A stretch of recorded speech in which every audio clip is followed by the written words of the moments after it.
Welcome, everyone, to a special jammed-packed July 4th edition of the Let'sRun.com Track Talk podcast.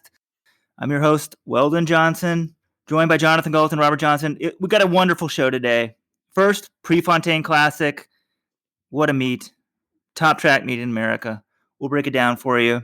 Then we have the $1 million match race. Did you guys hear about that one? We've got the Peachtree Road Race this weekend. $50,000 on the line at the 50th anniversary, and Let'sRun.com will be on hand for the first time ever. We've got an interview with, well, we can't call him White Lightning anymore, but Matthew Boling, 9 Minutes with Matthew Boling, I believe.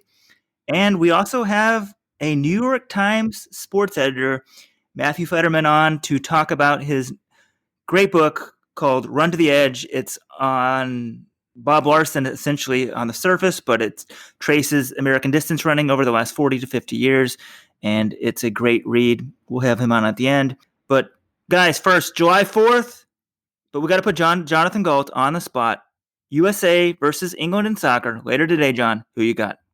I have to root for England. Yeah, we're recording this Tuesday morning, and I generally have been raised by my father to root for all English teams since that's where I was born. I lived there till I was 10. And I think the thinking goes that if I root for America, my dad would disown me. If I root for England, my mom's okay with that. I am a dual citizen, but I'm wearing my England shirt while we're recording this podcast. Hopefully we win, but by the time this podcast is out, you guys will know the outcome. So we'll see who is in the final on Sunday. This is disgraceful. It's a good thing we're recording this on July 3rd that John is wearing an England t-shirt on American soil on America's most hallowed holiday. Well, I guess it's not really the most hallowed holiday, but the birthday, I should say, of America. Well, at least I'm not doing it on the summer solstice, your favorite holiday of the year. Do you guys hear, in the age of Trump, John, it's very controversial not to support America. I heard there's going to be tanks out on the mall on July 4th. Is that true? I have no idea. But it's also controversial to actually support America. Did you guys hear this? The Nike's pulling some shoes because they have a American flag on them or something? Oh, yeah. This was, they have like the 13 stars, 13 original colonies. Apparently that's been adopted by some white supremacist group, which is disgraceful. This is so sick because the flag is really cool with the circle. It's cool looking. This is the problem. One of the many problems with white supremacists is not only are they just racist morons, but then they co-opt these symbols, and anything associated with them is now taboo because they just have to ruin it for everything. So yeah, good job, white supremacists. Keep being jerks. But maybe we should just ignore them, because did anyone know that they had taken this symbol over? The Betsy Ross flag. Anyways, let's talk about track and field. Pre-classic. If you astute management people in upper management last week probably realized how we tricked Jonathan Galt into working on the weekend. We disguised it as a free trip to California. John, thanks for working all weekend long. How was it out there in Palo Alto? How did the meet compare to Eugene? I thought the meet itself, well, obviously the performances were really good. I think once you got in the stadium, it was pretty good. First of all, so I spent a little time walking around the stadium before the meet, and I've never seen at a Diamond League being able to get as close to the athletes as you could on the home straight.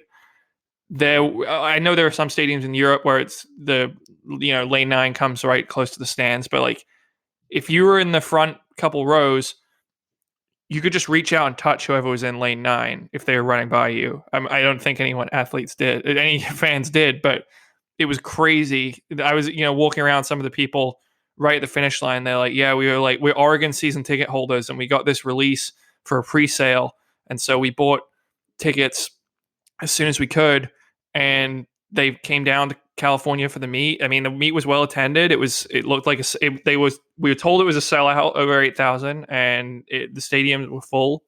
The lines outside were actually really, really long. Yeah, John, it was definitely a sellout because there's a thread by someone on Let's Run claiming to have seats in row U, and row U didn't exist.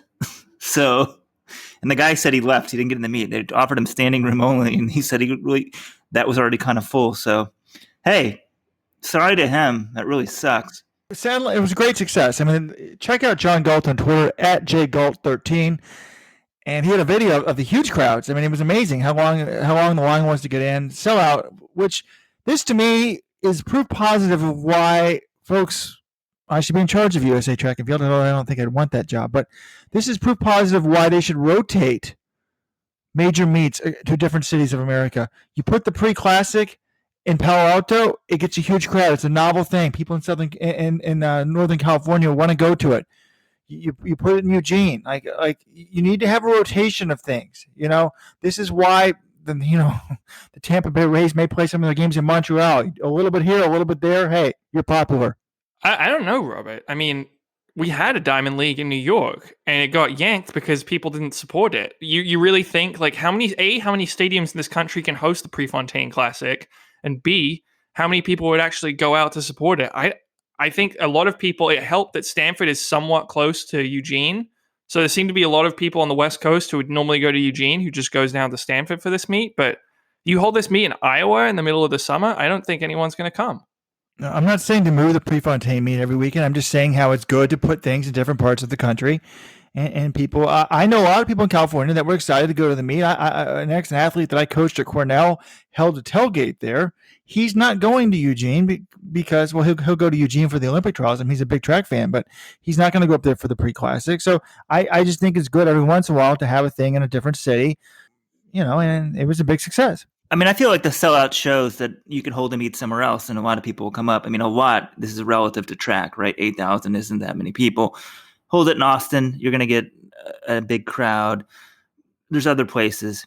But is anyone else? I'm really excited. I mean, I know a lot of these purists are upset that Hayward Field got knocked down, but I'm kind of looking forward to the new one being built. I think it's just going to be a wonderful experience. And then in Eugene, there's been some track fatigue. That'll be gone. So at least for a few years through the trials for the World Championships, I mean, track's just going to be rocking it in Eugene. So I think this little break is going to be a good thing for the sport. Yeah, I mean, people will see the new stadium. They'll be blown away by how new and nice it is.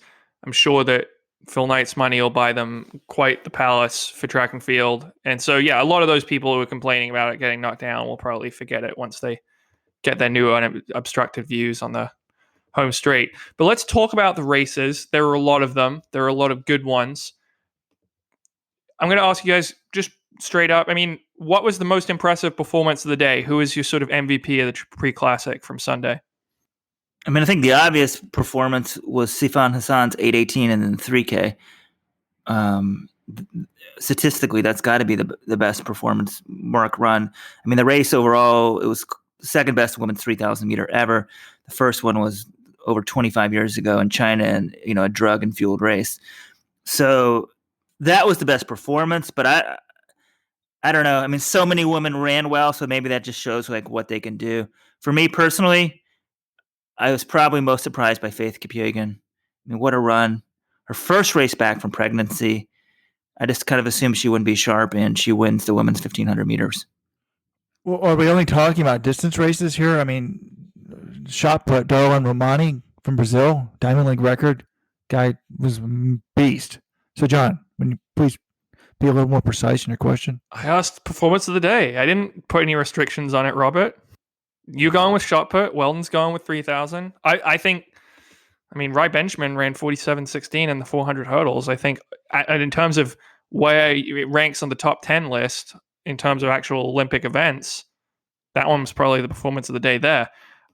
Most impressive for me was Faith Kipyegon. I agree with Weldon. This woman was dominating in the 1,500 when she left in 2017. She was a 2017 world champion. She only lost once on the Diamond League circuit that year. 2016 Olympic champion. For her to come back, and this was not an easy field. You had Shelby Houlihan, you had Laura Muir, you had Gudaf Sagai of Ethiopia. For her to come back and pull away that last 50 meters was super impressive for me after not racing for almost 2 years. Yeah, the 1,500 really fascinated me. I mean, to see Kipyegon coming back was huge. I mean, the 3,000 was probably better from a historical perspective, but who really cares about the 3,000? It's not a real event. So 1,500 had Houlihan coming back. You also had Danny Jones, which I was really into, Alexa Frameson. That was actually an interesting race within the race. I mean, we talked about that on the podcast last week. who would win, Danny Jones or Alexa Frampson, and how fast would they run?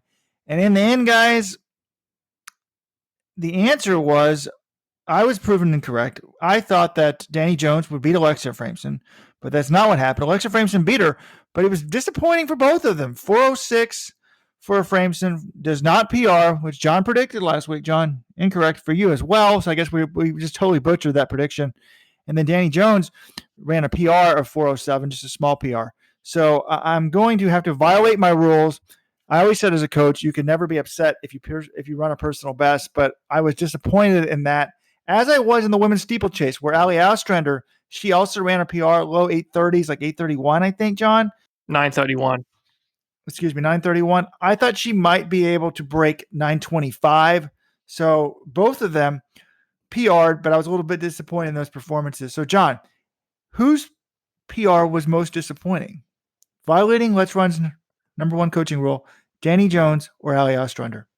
I don't know if either of them were really disappointed. I mean, what has Ali Ostrander done to prove that she could run in the 9:20s? Like, her PR was 9:37 coming into the meet. The collegiate record, Robert, set by Courtney Frerichs in a year that she made the Olympic final, is 9:24. So you're expecting her to knock off 12 seconds from her PR just because she's racing some pros? I don't see that. And Danny Jones, she missed a good chunk of the spring and the entire winter pretty much because she was injured. She ran the 5K at NCAAs because she didn't know her speed was there yet. So to come out and run a PR at this meet, I think that's pretty good. I think she's on track for USA's, to be in contention to make the team.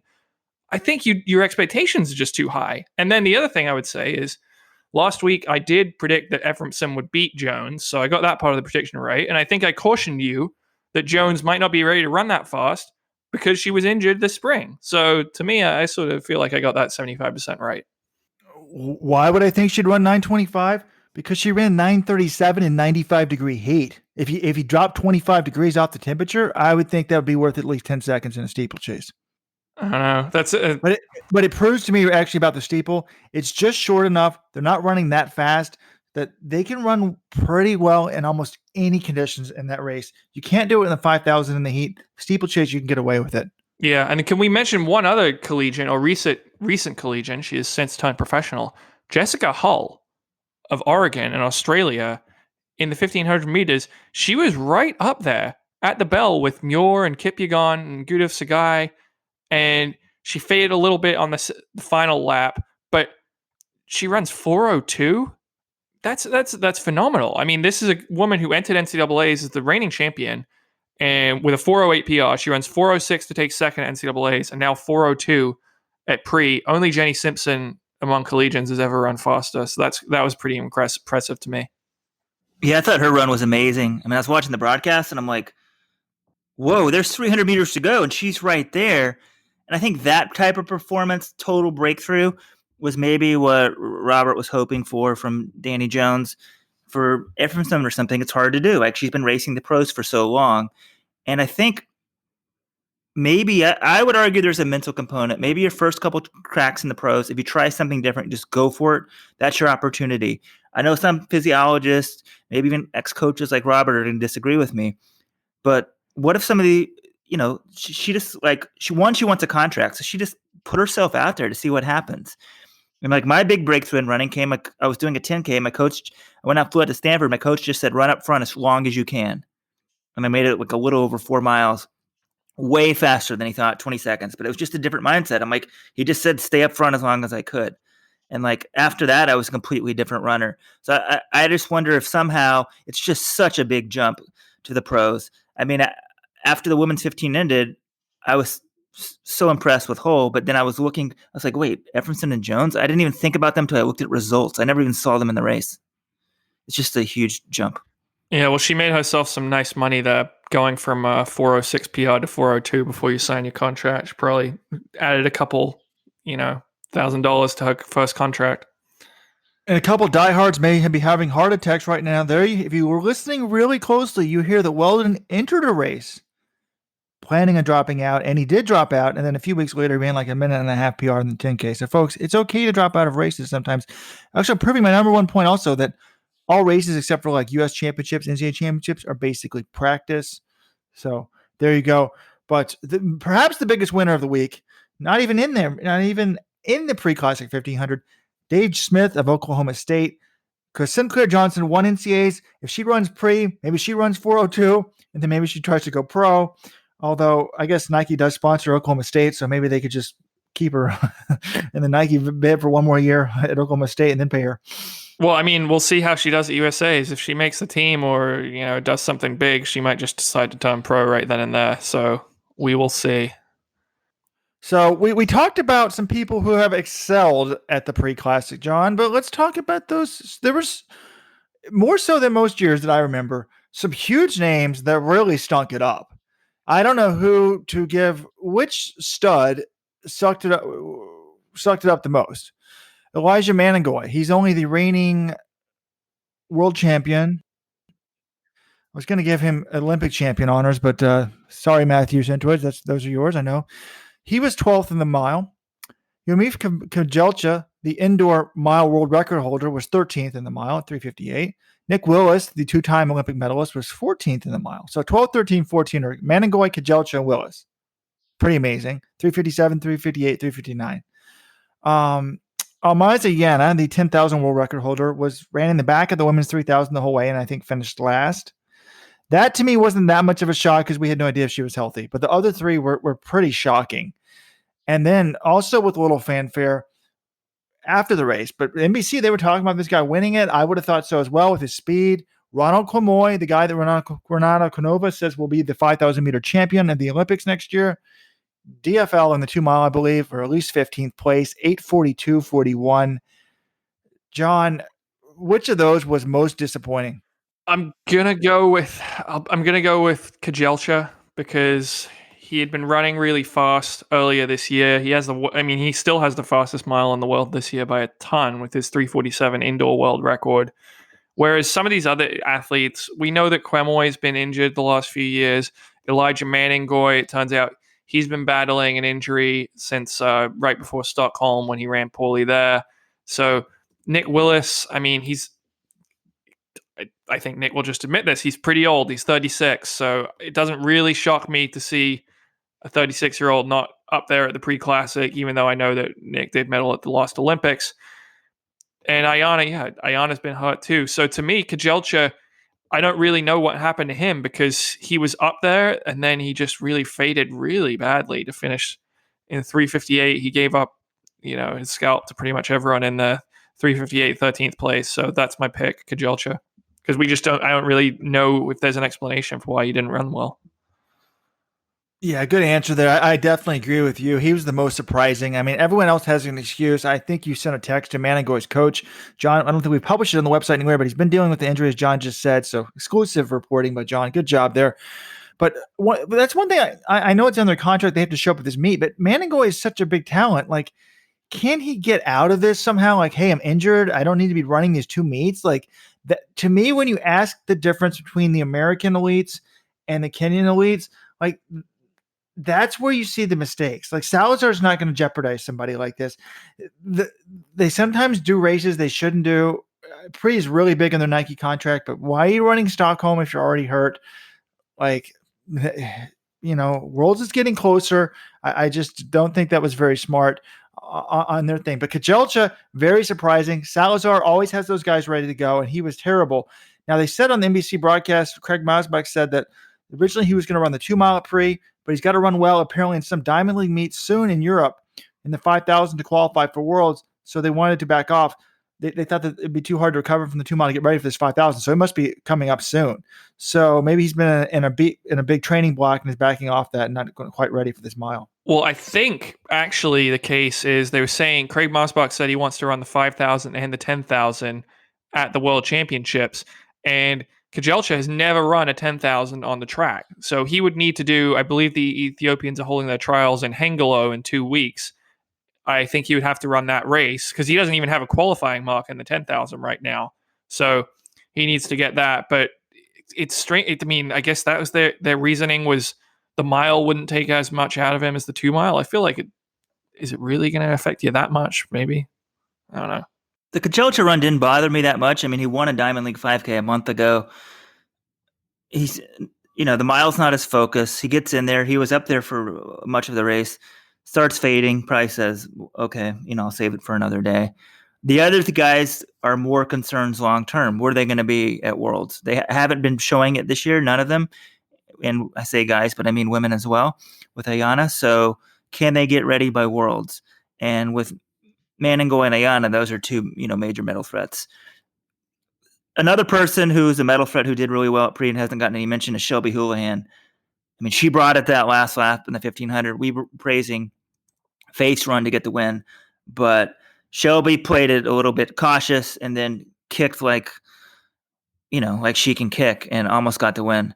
So she's looking ready. That was a huge step for American distance running this year because she's got to be our number one medal threat in the 1500.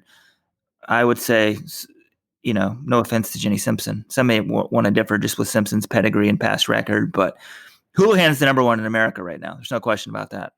Yeah, absolutely. I think it was a very good sign for Bowerman Track Club's 2-star 1500 meter runners because Houlihan showed you exactly what you want to see from her coming back from injury. She said she had to take 6 weeks off after the indoor season, and she's kind of viewed that as a blessing in disguise, actually, because you got a long outdoor season, so that maybe helped her just prevent her from burning it too hot too early. But she closed well. She had the best final lap in the race, the only woman under 61 seconds for the final lap. So with 3 months of seasoning until Worlds, I think she's in a good spot right now. And then Matthew Centrowitz in the Bowerman Mile.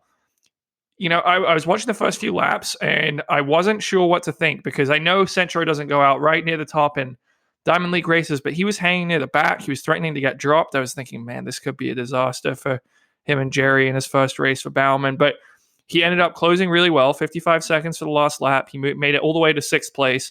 And 6th on the Diamond League is pretty good for Centro. He hasn't finished higher than 6th in the Diamond League since 2015. And that's because, in part, he didn't run many Diamond Leagues in 2016 when he was the Olympic champ. He's been kind of banged up the last couple of years. So for me, I don't think he's all the way back, but 352, 6th place for your outdoor opener, for your first race in a BTC singlet.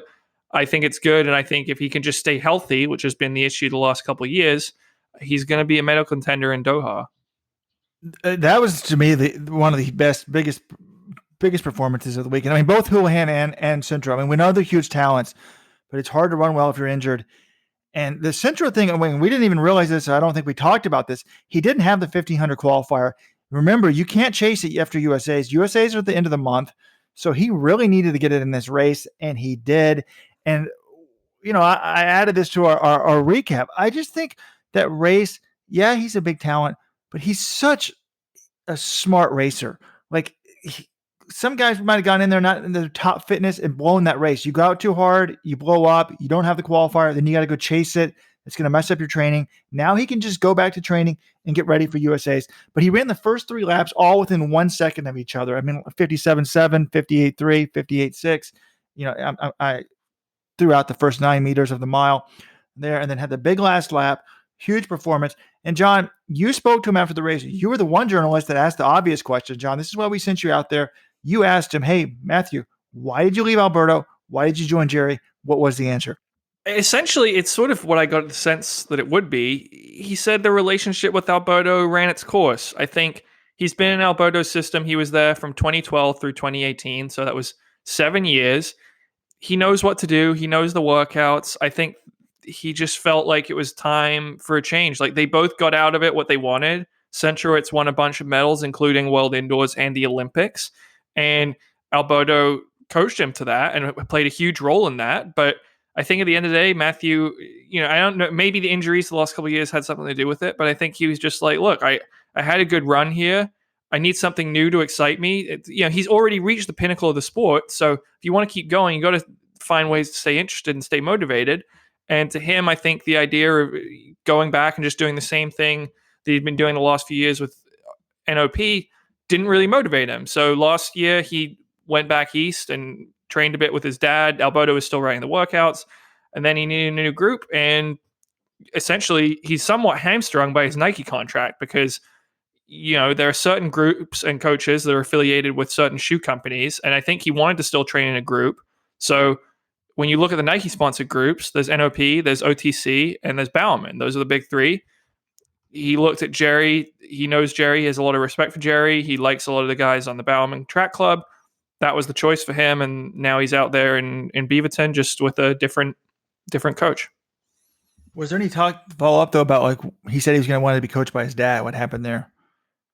I didn't ask him specifically about that. Again, my guess. I don't know if he ever said he wanted to be coached by his dad. I think he likes that his dad has some input and talks to him. I don't know if he ever said he wanted him running the workouts. But the other thing is, sometimes these Nike athletes get a bonus in their contract if they're working with a Nike contracted coach, or they don't have money taken out of their contract for doing that. So that might be one of the incentives to work with Jerry as opposed to Matt Sr. I think a big part of it, and this may never come out, is I don't think he was happy they brought Clayton Murphy in that group. That would be insulting to me, kind of, you're bringing in a rival. And speaking of someone who didn't really run that well in the race, Clayton Murphy was what, the fourth American in the race? Yeah, finished 10th overall, 354. I mean, 354 is not bad. I mean, but 10 years ago, he would have been thrilled with an American running 354. But when three other Americans beat you, it was Ingles, first American, 351.60, then Centrowitz, 352.26, and then Blankenship, 352.51. Blankenship was actually ahead of all of those guys heading into the last 100, but he got run down. And then Murphy. So after this, guys, let's talk about moving ahead to the later in the month. Who's going to make the World Championship team at 1,500? Is it the top three from this race? Here's what I have to say about this. I think it's clear now Murphy's not going to run the 1,500 at USA's unless it's after the 800 done completely. There's no reason to risk it. You got to focus on 800 at this point. Agreed. He'd be foolish to run the 1,500. I think he ran this. He ran Oslo. He didn't run terribly. He ran decent in Oslo. I don't think he ran a great race at Prefontaine, but obviously 800 meters is better chance of making the team and medaling. I mean, yeah, it's possible he might not even make the 1,500 team, whereas I think it's pretty clear. I have a good I think he has a very, very good chance of making the 800 team. I'd be surprised if he didn't. But in the 1,500, to answer your question, Robert, I don't think it's the top three in this race. I think it's going to be Centrowitz. I think it's going to be Engels. And then I'm going to go with Johnny Gregoric, Massachusetts native. I think in a championship race, he's got that last 100 more than Blankenship does. So those would be my picks right now. Engels looked really good in that home straight. He ran a PR of 351. I think he's on the team. Centro, we know what he does in championship races. And then Johnny G over Blankenship for the third spot. I thought it was interesting how Engels ran this race. I mean, no disrespect to Johnny Gregoric, but Johnny often runs in the back and then kicks huge in the last 100. And sort of he nipped Engels 1 year at USA's right at the line. And I think that Engels kind of pulled the Gregoric this race and was in the back and then slammed it home. And I think that Engels is the better runner than Gregoric. I know Gregoric is a world championship finalist. So I think Engels looks pretty good right now. You'd think he would make that team. I mean, he's got a better 800 meter PR than Engels. Than Gregoric. He just beat Gregoric here. He was a better cross country runner, so he got more. He was top 100 NCAAs, whereas I think Gregoric was like top 200. We're really talking about that NCAA cross country credential. I'm just saying he's a faster guy 800. He's a faster guy at the longer distances. You think he'd be better at the mile 1,500. So slight edge there. I mean, Centro is a lock to me, assuming there's no setbacks in the training. Really, the question would be who gets the third spot. You're saying Gregoric at this point over Blankenship. That I don't know though. That's a tough one. But also we can't sleep on the Brooks piece. I mean, the top two guys in the 1,500 in the U.S. right now are Henry Wynn and Brandon Kidder, who both run 335. Well, don't forget Isaac Yorks was second at USA's last year, so don't count him out either.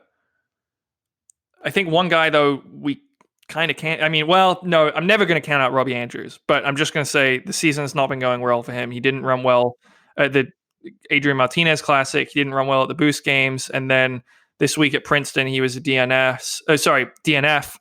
So A, he doesn't have the standard. B, he just hasn't been healthy. He's still battling this Lyme disease and ankle issue. Standard? John, I don't think he's even into USA. When does the USA qualifying window? Oh, that's a good question, actually. Yeah, I don't know. I don't know. Speaking of the USA qualifying window, John, try to look that up as we're doing this. Weldon, you have something to say? Well, I was about to give a little sponsor plug. Robbie Andrews, he's been struggling this year. You think he's been injured? Maybe he needs to try some CBD oils. Lots of runners are using them for recovery. And you know where you should go to get us CBD oils, guys? That's a question. Floyd's of Leadville. Floyd's of Leadville. Thank you. Wow. Yeah, Floyd's of Leadville. Go to floydsofleadville.com. Certified CBD products for runners, for recovery. They have creams, tinctures, oils, pills. Like my wife's back was hurting. She's used it. Use code RUN2019 for 15% off. All right, guys, we got to keep this show going. Wait, speaking of sponsors, I did check out after last week's podcast. I was listening to it on one of my runs, and I did go to letsrun.com/podcast, see if Weldon actually put up the page where people could review it. So good job. Weldon did follow through on that. Also go to letsrun.com/shoes, put in your shoe reviews for us. We'd appreciate it. Oh, I thought you were going to say you went to the Hoka One One site and checked out the new July 4th colors of the Carbon X. So big thanks to Hoka last month for sponsoring essentially our exploration of the Ultras. But they have very cool colors of the Carbon X. And we're going to announce this week. We gave away 10 pairs of shoes. I think 7 or 8 of the people, they could pick any Hoka shoe they wanted. They picked the Carbon X. But if you want to sport some cool looking shoes around the 4th, they got some red, white, and blue colors, as John noted last week. All right. Well, little housekeeping here. Robbie Andrews, he will make it to USA's because the qualifying window opened June 1st, 2018. He ran 3:36 last June, so he'll make it in no problem. How he will do that is another question. Anything else on Prefontaine, gentlemen, or should we move on to the richest weight race of the weekend in Florida? Yeah, for sure. Well, one, we didn't mention the women's steeplechase. Emma Coburn ran great despite falling. Courtney Frericks and Colleen Quigley? Yes, they opened both very well. So U.S. medal chances in that event are looking pretty good. You know, if one of the Kenyans essentially falters. And, I mean, Coburn, obviously, and Frericks went 1-2 at Worlds last year, so they may not need anyone to falter. But very good run for all of them. Yeah, so sprinting. Let's turn to the sprints. We haven't talked sprints at all. Should we talk about the richest race of the weekend, or should we talk about the sprints at Pre? Well, that's sort of the irony, right? Is Christian Coleman runs 981, a world leader in the 100 meters. 3rd year in a row, he's been under 985, and no one else has done that even once in the last 3 years. So he's clearly the favorite for Doha right now and for, Tokyo next year. But yeah, he runs the race at Pre 981, and then the night before, Marquise Goodwin $10,000. He wins $10,000. The night before, Marquise Goodwin, wide receiver for the San Francisco 49ers, 2012 Olympian in the long jump, runs a race off. We don't know how fast he ran in this 40-yard dash because the organizers did not announce the time. They only announced the winning margin. And he wins $1 million at the 40 yards of gold, which is an event put on by Chad Johnson, or Chad Ochocinco, I guess, in Florida. That was essentially a single elimination bracket style race off over 40 yards between some NFL. Alvin Kamara ran that. Robbie Anderson ran it. Those guys are Robbie Anderson, wide receiver of the Jets. Maybe you guys haven't heard of it. Alvin Kamara, Saints running back, is pretty well known. And Goodwin, wide receiver for the 49ers. A lot of people in the track world know him as well. But a lot of these guys weren't big names. It kind of shocked me that they put up this money and they staged this event. There was, big lights. And what was interesting to me about that, John, race is, I know you consider yourself to be a big sports fan. I as well, although with the baby, I'm not as much watching as many sports as I used to.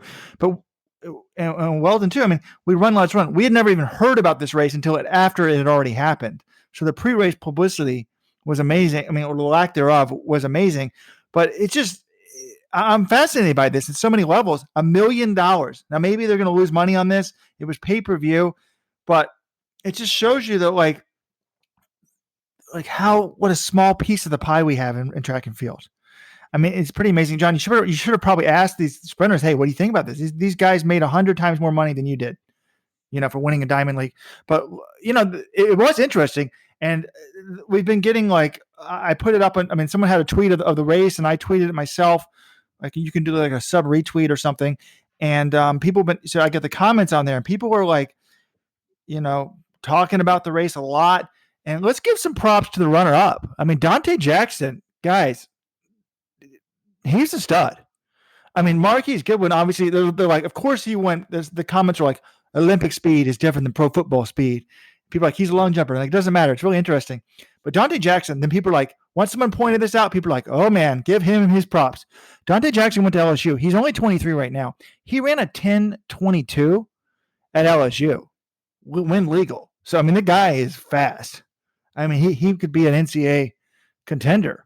No doubt these guys are fast. Actually, you asked what the sprinters had to say about it. Well, Christian Coleman tweeted after the race. He said, "Lock me in for next year, 40 yards of gold, $1 million for one race. My goodness, LOL." So I have no doubt if Coleman showed up, he would smoke all of them. But Coleman's not in the NFL, so I don't think that they would want. Chad Ochocinco wouldn't want to have these NFL stars embarrassed by Christian Coleman, so I think he'd probably be blocked from entering. And this is the type of event I don't think they should have every year because you'd have the same winner. I think you should do it like every 2 or 3 years. The question I have in that video when we watched him won, the guy on the left won, right? It looked like to me he was behind. So was Goodwin on the left of the screen? Yeah. Huh. He celebrated. He celebrated early. He celebrated in a 40-yard dash. I couldn't believe. What was the margin of victory? 0.05, I think. So that's weird. They had margin of victory, but not time. Hey, proof track and field may not be that popular. Only 2,000 to 3,000 people were reportedly in attendance. Well, nobody knew about it. I know. You got to publicize this stuff. It just shows. But, yeah, Christian Coleman would smoke them. Speaking of Christian Coleman, I feel like it's worth mentioning, John. He apparently didn't want to talk to you at the Prefontaine meet. Yeah, in the mix zone. I mean, well, the day before the press conference, I went up to interview him, and he asked me not to ask him about Noah Lyles, and then I kind of asked him why, and he didn't really want to go into it, but I didn't end up asking him about Noah Lyles in the interview. I made a note of that in my article. Then the next day in the mix zone, I asked him a couple of questions. I asked him about Gatlin because Justin Gatlin came back, his first sub 10 since I think 2017, since he won Worlds in London. He runs 987 for second at age 37. So I asked Christian, what do you think of Gatlin's run? And he said very quietly, I don't know, and then looked for the next question. And then I asked him what his upcoming race schedule was looking like, and he turned and walked away. So he didn't seem in the mood to talk to me on the day, but his performance certainly did a lot of talking. I mean, 981, he blew everyone away. It was very impressive. Yeah, and we're going to have Matthew Futterman on later, and I was asking him about this, like, hey, how are you supposed to handle this? This is the top sprinter in the world. And he says, don't ask me about another sprinter in the world. And Matthew essentially said he would do what you did. You can say, fine, I understand you feel that way, but I have an obligation to ask it. Then you ask it, and then just he's fine to decline the comment. Essentially, that's what you did, but this sort of all went down live. Yeah, we got to tell the backstory, though. Basically, he's just upset that he tweeted about Noah Lyles. John wrote about that, and then he didn't want to talk about Noah Lyles. So then he's mad that John says he didn't want to talk about Noah Lyles. So everyone's doing their job. Not really a big deal. But kind of interesting. Hey, we have a history of the fastest people in the world not wanting to talk to us. John, welcome to the club. Justin Gatlin didn't exactly love talking to Weldon Johnson. So, people just aren't used to really talking to real journalists. They're used to talking to fanboys or controlling their own sort of narrative in social media. All right. Speaking of sprinters, we do have Matthew Boling on the podcast. I think we should drop his interview now.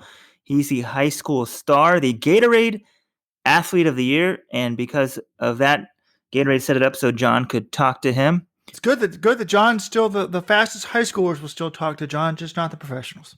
Yes, John, you have to mask who you are next time you talk to him. But all right, here's Matthew Boling. Okay, so we're joined by Matthew Boling here, fresh off a couple of titles at the U.S. Under-20 Championships. Congratulations, Matthew. I guess you've been getting a lot of attention this spring. I'm wondering, Sports Illustrated article, some of your races have gone viral. What is the craziest thing that's sort of happened to you as a result of this attention?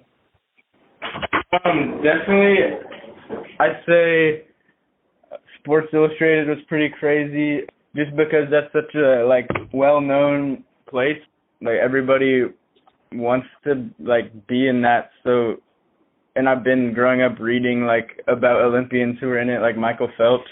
So that it's just, everything I've been working for since 6th grade is, coming together, and all my hard work's paying off. We saw you win titles in 100 and 200 in Florida last weekend, but you also placed highly in the long jump, and you've run in the 400 as well last year.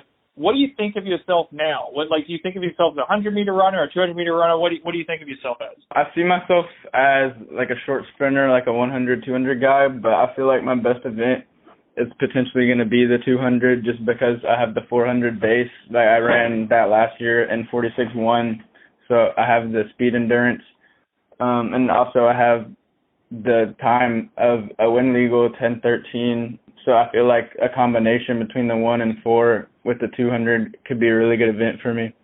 Yeah, I mean, do you view that the 200 as your best event down the road? Yes, probably. Yeah, I ran 20:30 last weekend, which I think is probably. I think the 100 and 200 are about even right now, but I think down the road the 200 could be my best. But I'm also, I feel like I have a lot of improvement to go in long jump because that's a really like speed-based event. But I feel like once I get the Olympic lifting and everything in college, like that'll help a lot with my long jump. Yeah, I mean, do you not lift that much these days, or what's your lifting like? During the off season, we lifted twice a week, but not like not Olympic lifts. But at Georgia, like it's like the Coach Petros Kiprianou has a whole Olympic lift cycle, and it's really like a big focus there. So I think that would be my biggest improvement. And even in the weight room now, like I'm lifting in the middle, like lower part of the pack. Like most people on the team are ahead of me lifting wise. So I know one of the things that came out when you started going viral and started getting all this attention is this White Lightning nickname. I know you don't like it. I'm wondering, so do you have any other suggestions? What should we call you? Do you have a nickname that you like or one that you prefer? Nah. I mean, Matt's cool. That's what most people just call me. Yeah. Gotcha. And do you play any other sports? Is it just track? Like, did you grow up playing different sports? What's your athletic background? I grew up. The first sport I ever played was baseball, but it was more just like to make friends. Like it wasn't anything deep. But in 7th and 8th grade, I did basketball and football. But I was pretty bad at basketball, to be honest. But I gave up. I was decent at football, but I gave that up because I wanted to focus on track because I knew that was my best sport, and it paid off. And so you gave that up going into high school then? Yeah, I didn't do it freshman year. So my bosses, Robin and Weldon Johnson, they're twins, and they're always interested in twins when they come out in the world of sports. Is your brother a good athlete? Yeah, when we were younger, he was actually a way better athlete than I was, which is funny. He played basketball. He's a really good basketball player, but he hit his growth spurt this year. He was like, last year he was like probably like 5'4", so he was like, oh, like this, I can't, like, I mean, he could, but he didn't get as much playing time as he wanted to, so he decided to switch over to pole vault. And then right when he switched, he had like a 5-inch growth spurt, which is funny. But he'll play intramural basketball sometimes and just like win by a lot. So that's funny. But he did pole vault this year with me. Gotcha. And, looking ahead the rest of the season, so you qualified for the Pan Am Junior team. Are you planning on competing in Costa Rica in that meet? Yes, I'll be running the 100, 200, and 4x1 in Costa Rica, yeah. And do you have any other competitions scheduled this summer? No, that's it. I might do like there's little rice meets. They're not like huge, but they're the rice track and it's kind of just for tune-up. If there's one in July, the first week of July, I might do that. But otherwise, no like big competitions. And, so not doing Senior USAs, what was the decision to skip that meet? The what meet? The USATF Outdoor Championships at the end of July in Des Moines. Oh, but you're choosing not to. Why? It's too late. Like, I've been running since February, and after the U20 team, which is like, that's been my main focus, I think it would be too much to go from like a high caliber like meet like that and then try to make another national team. All right, makes sense. Well, Matthew, I really appreciate the time. And again, congrats on a great season so far, and we'll be looking to see what you do at the Pan Am Junior Champs. Thank you. Appreciate it. All right, Robert, we know you've not heard the Matthew Boling interview. What do you want to know? What does he want to be called? I know he doesn't like White Lightning. So can we call him the Blonde Bomber? John, did you get a nickname out of him? He just said Matt. You guys heard on the podcast. I think that's fine. If he doesn't want to, I don't think we should be foisting nicknames upon teenagers who don't want one. If something develops organically, I'm sure he's going to be around a long time in the sport. That's fine. But for now, I might still call him Matthew, but Matthew is fine. This is a very tough day for John, Robert. I mean, his two countries are about to war on the soccer pitch. His ideologies are conflicted. His mom versus his dad. His journalism's being called out by Christian Coleman. And then when he talked to the high school kid, Robert, he gave him specific instructions, bring up Blonde Bomber. And he kind of chickened out. He couldn't ask him about Blonde Bomber. He just said, well, my bosses want to know, what do you want to be called? And he just said, how about Matt? We'll see if my recollection of the interview 1 week later is actually what was said. So you guys can call out my recollection. No, I didn't bring up the Blonde Bomber thing, but to me, it's like, if you don't like being called White Lightning, why would you like being called the Blonde Bomber? He doesn't want any of these nicknames. I think Chewie. Sorry, Chewie is the nickname that his family called him because of Chewie from Star Wars. But yeah, look, Matt is fine. If he's 19, I'm not going to give him some nickname that he doesn't want. And the other thing is, a couple things Robert will be into. One, he says he thinks the 200 is his best event. So that might be, it probably shouldn't be that surprising. He's run a great 400 and great 100. And he did win the USA Juniors at 200. So maybe that's not surprising. The other thing was, he talked about his twin, Robert. I know you're always into the twins in sports. And his twin brother was like into basketball, but he just didn't grow. I think he's pretty short. They said, did he say like 5'4", 5'6" or something? Just wasn't growing. So he gave up basketball, started doing pole vault this year, and like he grew a ton. So Robert, I'm sure you're holding out hope that the slower brother can become the faster brother somehow, right? No comment. Well, we also have evidence Matthew's brother was valedictorian of the high school. So does that mean the slowest brother is also the smartest brother? Who was better? Who was the better student? Who finished higher in their class rank in high school? Do you guys remember? John, I thought you were going to get a no comment. I thought you were going to get another no comment from him. John, it's been stated that Weldon is better. Well, Weldon is a lot. Weldon and Robert are a lot alike, except Weldon's just a little better at everything. Oh, I'm sorry. This is clearly a soft subject for Robert. So, kids, this just shows how fast you run your GPA. That's not the measure of a person's wealth. We love Robert. He's a great human being. Okay, how about a little Peachtree Road Race talk? Yeah, I mean, you guys said we're sending someone down. Who? I don't have official confirmation. Who from Let's Run is covering this wonderful race? Steve Soprano, the forgotten cog of the Let'sRun.com wheel, is going down. Peachtree reached out and said, hey, we'll fly someone down. And it was July 4th. I was like, I can't do it. It's a generous offer. So yes, they are paying for Steve's trip. But ideally, I was like, this race is going to be great this year. We need to be covering it. And once they reached out, Steve could do it in short notice. So Steve will be there. It's going to be great because he's going to get to see, a tremendous race. They have $50,000 bonus if you break the course records because it's the 50th anniversary. And then also the next day, there's a marathon trials course tour. So Steve will get to see the course up front and report back on that. So, and he'll get to see what Peachtree's about. I've always wanted to see like Peachtree, Bloomsday, Utica, I don't know, Cherry Blossom. I don't know what you guys consider the top road races. Kind of feel like we should have a Let's Run tour. But the problem is they're all about, thousands of miles apart. So how would you swing it? They're not all at the same time. So it's not like you could do one race, then the next race, drive to the next one, do the next one. Well, there's as a New Englander, I'm going to speak up here for Beach to Beacon and the Falmouth Road Race. That double, a lot of athletes do it. They're both beautiful races. I think that usually Boulder. What? Boulder. That's pretty big too. Yeah. Okay, I left off Falmouth and Boulder. Those would be my big ones right there. So will we call a Triple Crown Falmouth, Boulder, and Peachtree, or where are we going? No, we're not picking it till a shoe company pays us to pick the majors of the road races. John, please. You could have a Grand Slam, John. I think a Grand Slam is better than running. I think there might be 4 contenders. But no, the Peachtree fields, it's going to be really fast. Often we've seen in recent years, this race, they've had a lot of good Americans because it's doubled as the US 10K champs. That's not the case this year. And so they've gone all in for really fast times. And $50,000 for an event record, which is a pretty nice payday on the roads there for a 10K race. Ronex Kipruto is running.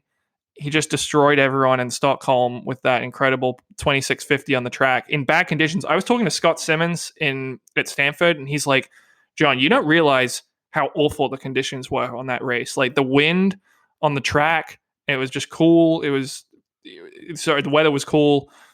It was not good for running fast. He was like, it was way too windy. So he was astonished that Kipruto could run 26.50 in that race. And now he's coming back and to try to the United States. He's run 27.08 at the Healthy Kidney 10K in New York last year. And that's on a hilly course in Central Park. The event record is 27.04, which is the fastest 10K ever on U.S. soil. I think Kipruto has a good chance to get that. It looks like the high is going to be 92 in Atlanta on July 4th, which is pretty hot, but this also happens early in the morning. So maybe it won't be that bad. He's obviously the guy to watch in that race. You've also got Tyler Pinnell and Abdi Abdurrahman among Americans.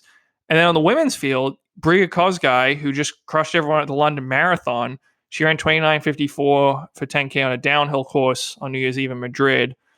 And she's also the reigning Chicago champion. She's facing Fancy Chimutai, who's the second fastest half marathoner of all time. She just won the BAA 10K. And I think they both have a decent chance to chase the event record as well. So could be some big paydays on the way in Atlanta. Yeah, I think this women's field is one of the best, ever assembled. I don't know how to measure that because it's a road race. And you said, no, there aren't top Americans. We have Emily Sisson. I would say she's the top American women's 10,000 meter runner right now. Am I wrong there? It depends how you. Well, yeah, I guess she beat Huddle at Stanford earlier this year. So yeah, I would say she probably is.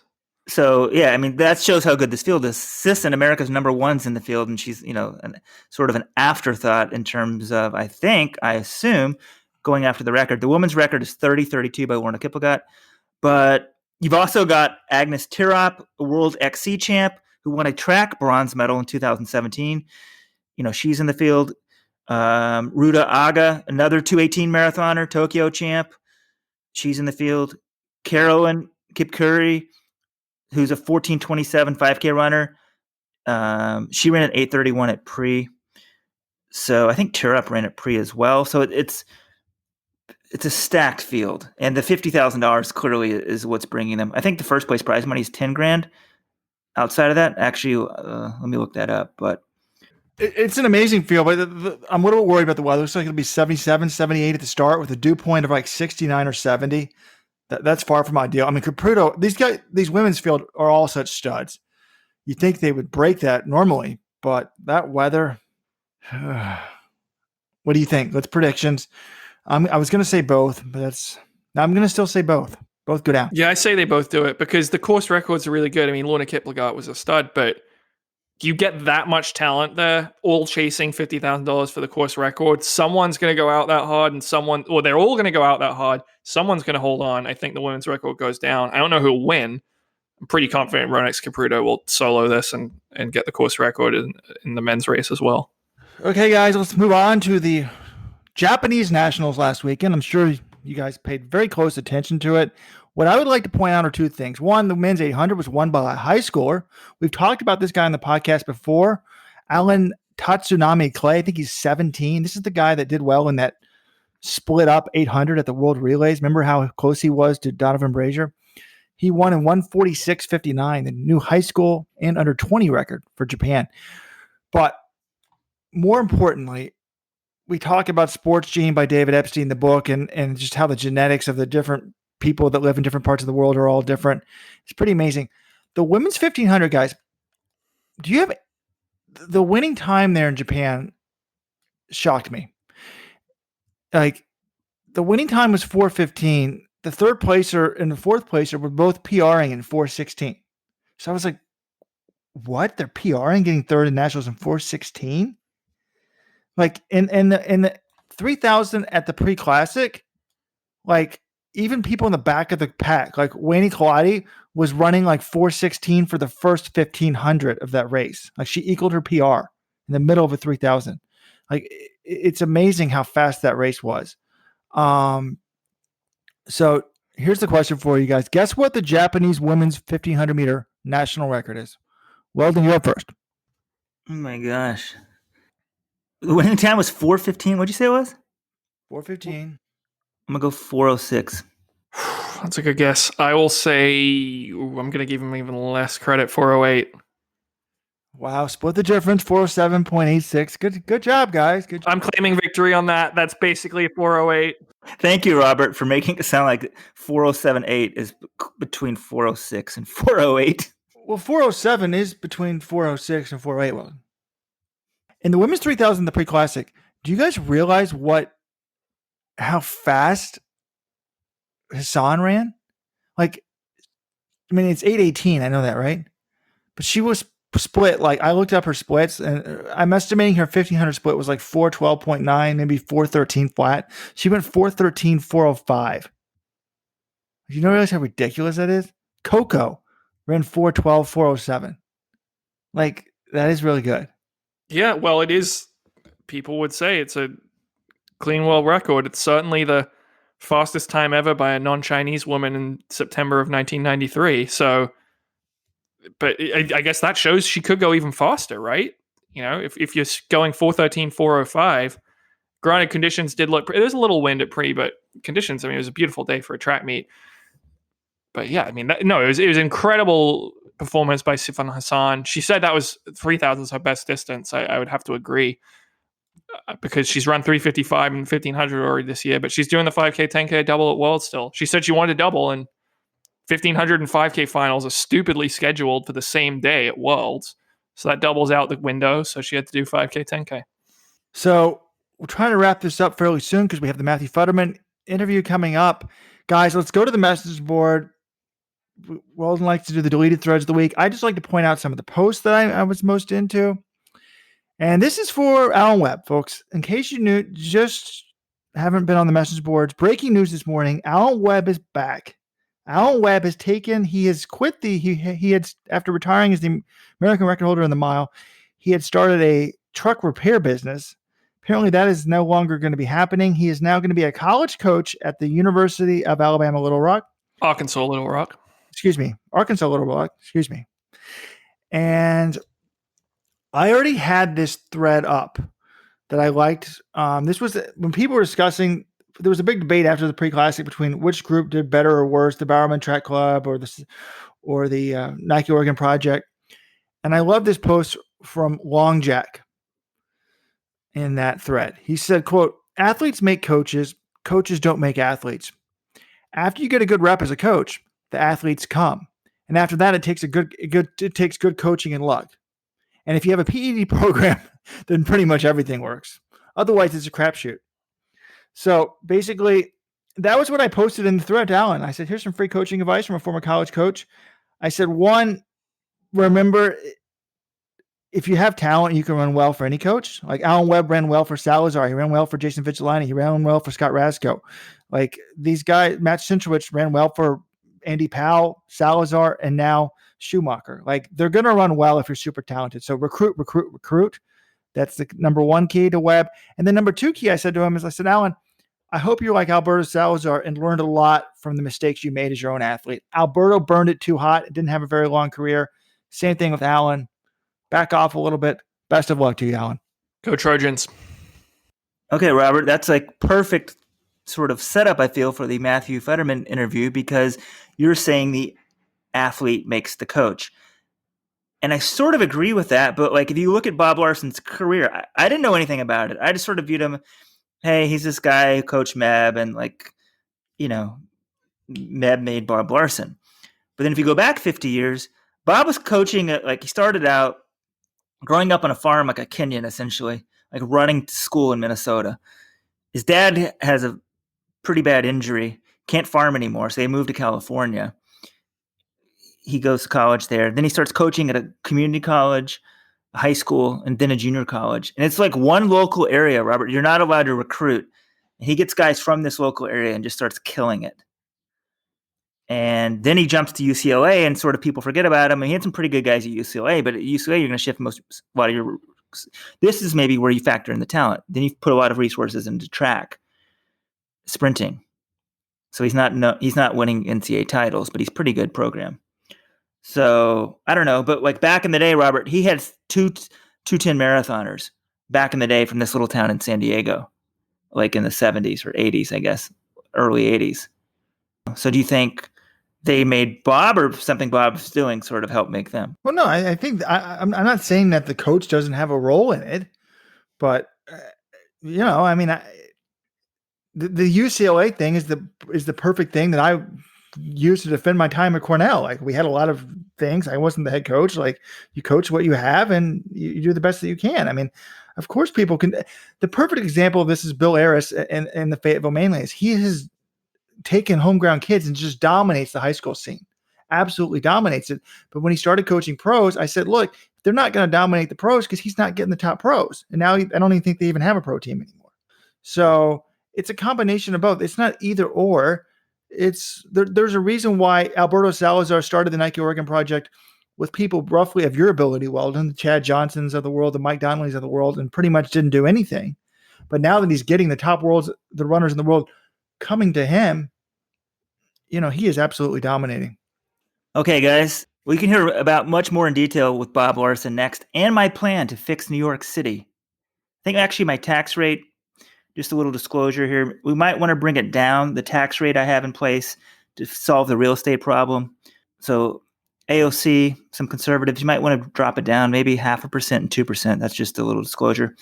Oh, wait, Western states. We haven't talked about Western states. We will do that after the Matthew Futterman podcast, because you ultra runners, you're not even halfway through your run now. So you can listen to Futterman. Then we'll talk about Western states at the very end of the podcast.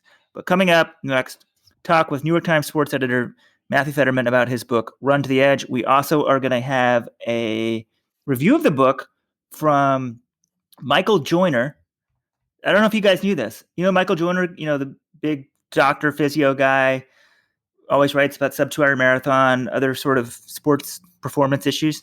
I'm well aware of who he is. Famously predicted that humans could run a 157. The max human capacity for the marathon is 157, I think, the genetic limit.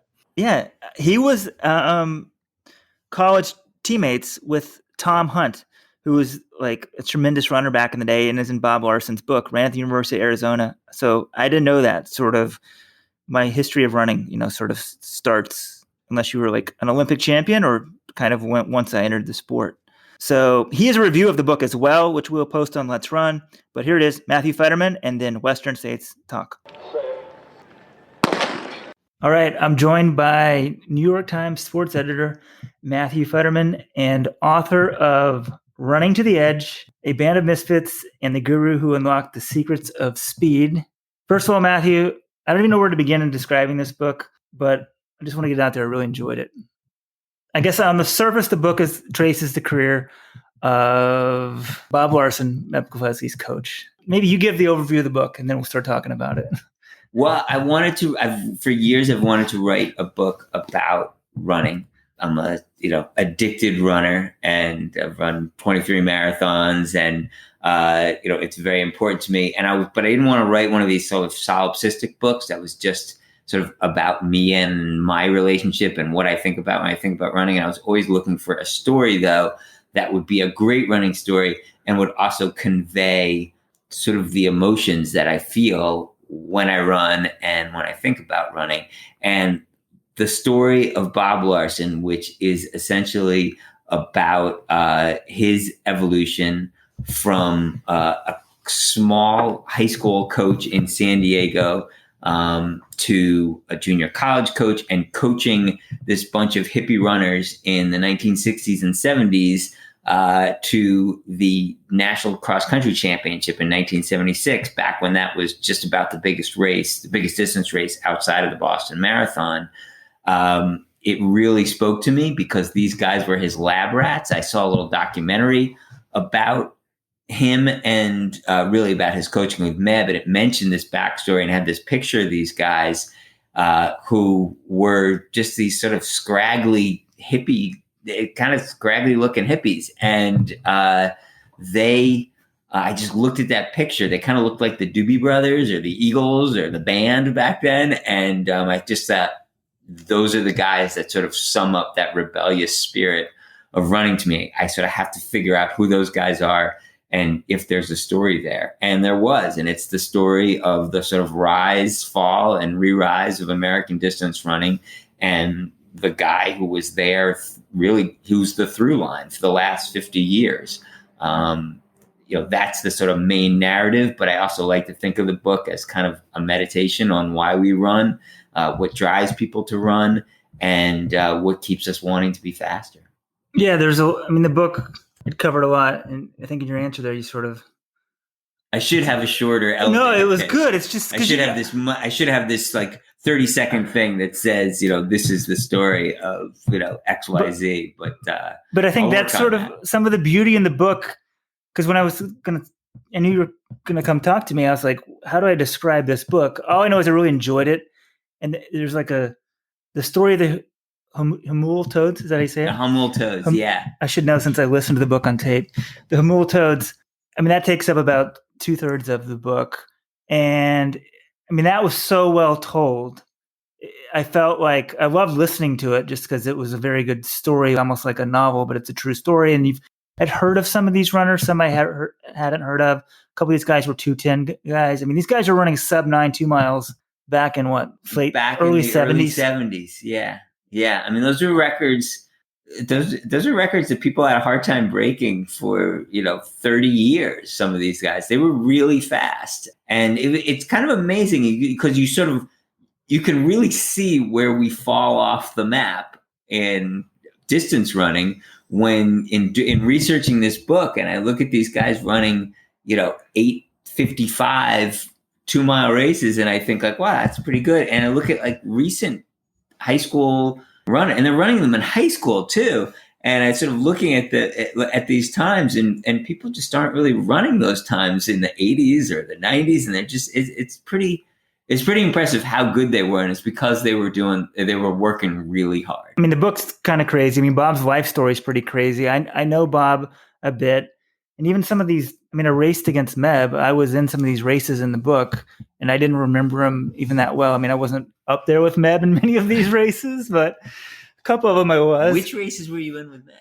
So, and I had to confirm this right before you got here. His American record, 10,000 meters. I dropped out of that race. You did? Yeah, I don't even really remember it. So I mentioned this race in the book because that was one of them. This race was central to sort of the creation of Meb, and this is Bob as like a little bit of the mad scientist. That was the first race he ran after training at altitude for the first time. And he came back so this is in 2001, and he came back from the Olympics in Sydney, and Bob said, we're going to go to altitude now. We're going to do things a little different. And they go to altitude for 3 or 4 weeks in April, and Meb hates it. He hates everything about it. Even though he loves Mammoth, but it's just him and Bob and one other training partner there, and he feels terrible. And then he comes down and he starts doing some intervals at the UCLA track, and he feels just absolutely bulletproof. And then he goes up there, and the third motivation for him was Bob knew, and this was like the Bob secret sauce. Bob knew that this race was set up for Bob Kennedy to make his run at the world record. And Meb has like this giant chip on his shoulder, and that because he was a Nike guy as well. And he thought, I'm the best guy. I won the damn Olympic trials race the year before. Like, why aren't they setting it up for me? And that really motivated him. Yeah, I was in that race, and I completely forgot about Bob Kennedy being set up for him to go for the American record. I guess fast forward probably 6 or 7 years later, when Solinsky broke 27 minutes for the first time. That race was set up for Rupp. So I knew that story, but I forgot about the Kennedy thing. I was in the race. So I just thought it was cool. And then, apart from the Bob Larsen story, the rise and fall of American distance running. So I guess I was the early part of that when Meb, was getting his medals and that sort of stuff. Because in 2000, we were terrible. We had one guy at the Olympics.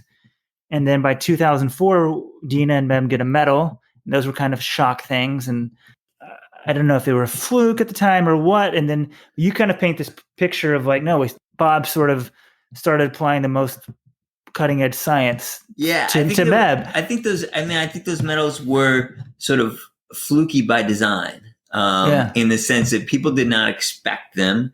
Meb, I think, was the 39th fastest guy in that race. But, Bob's whole thing was, we were terrible in 2000. He had retired from UCLA. He knew Meb had talent, but he was on this mission to revive American distance running. And, at the time, people were talking about the East Africans like they were a different species of human beings. People had all these crazy theories that, their Achilles tendons were longer, or that their muscle fibers were different, or that they were, raised on the Serengeti and evolved to be distance runners. And Bob was like, no, that's bullshit. They're just working harder, and they're doing it at elevation, and they're training in groups. And we're all scattered as distance runners. We don't train at elevation, and we run 95 miles a week. No one is putting in the 140 miles a week. No one's putting in the hardcore threshold runs that you need to do in groups where you can't slack off. And that's what he created at Mammoth. That was the sort of secret sauce. Now you roll into that things like they knew it was going to be really hot. So Meb and Dina are training wearing long sleeves and tights and hats in the middle of the summer. They were mimicking the course. They were really, really prepared for that race. And then they show up at the starting line in these special ice vests that no one had ever worn before. And they're wearing them because, Bob knows that you got to keep your core cool as long as possible. Yeah, I didn't realize that was Meb's first race after going in altitude. And also I didn't realize, I don't know, maybe I sort of took for granted because essentially I was a hack runner. I mean, not a hack, but I made the Olympic marathon trials, but I'm the 100th guy. But I quit my job, moved to Flagstaff, and essentially I started doing high-low training. And nobody was doing it at the time, but my coach, I think he's a genius, and he's like, you got to do high-low training. So essentially it's what Meb was doing, but I'm no Meb. And I'm like, wait, people were doing this, but no, the concept was there, but people really weren't doing it. And I think about it, I'm like, wait, this sort of makes sense now. They were starting these groups and they were getting some attention, and some people just trained at Boulder at altitude. That's not high enough for one. I think about some of these other guys, like these guys in Boulder. What if they were doing higher for their high stuff and lower for their fast stuff? They're not doing it. Bob Kennedy never trained at altitude. I mean, just think about what if you took that? And I was like, wait, I was a hack who started doing this, and I got, for me, pretty good. The other race for me when I raced Meb was 2003 USA's, and I got fourth. And a mile to go, I'm somehow there with Meb, Abdi, and Dan Brown, and Culpepper. It's a pretty good group of runners. Yeah, what's wrong with that picture? I mean, it's real obvious. So I pumped the crowd and then got dusted the last mile. But now you go to Flagstaff, there's 75 people there, 50 people there. There was 5 of us when I was there. And then the Dina thing, I was like, oh, there were groups. And there's always been people who've run together. But I think, one, they got funding, right? And they could really do it the most optimal way. They got funding, but they also made a commitment to live a certain kind of way in a certain kind of place. I mean, people go to Flagstaff now, and that's a great town, and it's really cool the way that has become. It's really become the center of American distance running at this point, given the number of people that are there. And it's pretty high. What's about 7,700 feet or 7,000 for the main part. 7,000 feet. So it's sort of just high enough. Although Bob would argue you really got to be able to get up to 8,000 feet. That way you're much better off. But there aren't a lot of places where you can live as Americans are used to living, sort of in civilization, at 8,000 feet. And Mammoth is probably just about the best one. And even that, you're 5 hours from a major city. You had to make certain sacrifices in order to do it. It's not an easy lifestyle to begin with, to be a distance runner. And then you put yourself that far from civilization. It's challenging, and it's all about, what are you willing to give? How much discomfort are you willing to make yourself comfortable with? And that's really the essential lesson that Bob comes upon is how do I teach my runners to be comfortable with being uncomfortable? That's the sort of central thing, both in running and in life, that I think he has pushed as hard as possible. That's sort of the key to success. And that's the thing, honestly, that really spoke to me about his lessons and his ideas, both in terms of running, but also in terms of everything else. I mean, how many times have you ever spoken with someone who's either super content or super successful, either financially or spiritually or any other way, and they said, the key to it all for me was, it was because I played it safe and didn't take any risks. No, it's never that story. It's always, this worked because I kind of rolled the dice. I pushed myself, I challenged myself, and I was afraid to do it, but I did it anyway, and it worked out. And that's really what a lot of success in distance running, it has to be a huge ingredient. Are you going to get comfortable with running at your threshold for 3 miles and then 5 miles and then 7 miles and then 11 miles, and knowing you're right there on the edge of exhaustion, but teaching your body that it can go a little further. When you're feeling tired, try and go a little harder. That's really what you have to do. Yeah, I want to get to that running to the edge concept in a second, because that's the title of the book. But first, Bob, when you meet Bob, I feel like Bob is a very content person. So he himself but he's clearly driven. But do you feel like even as a coach, was he more successful?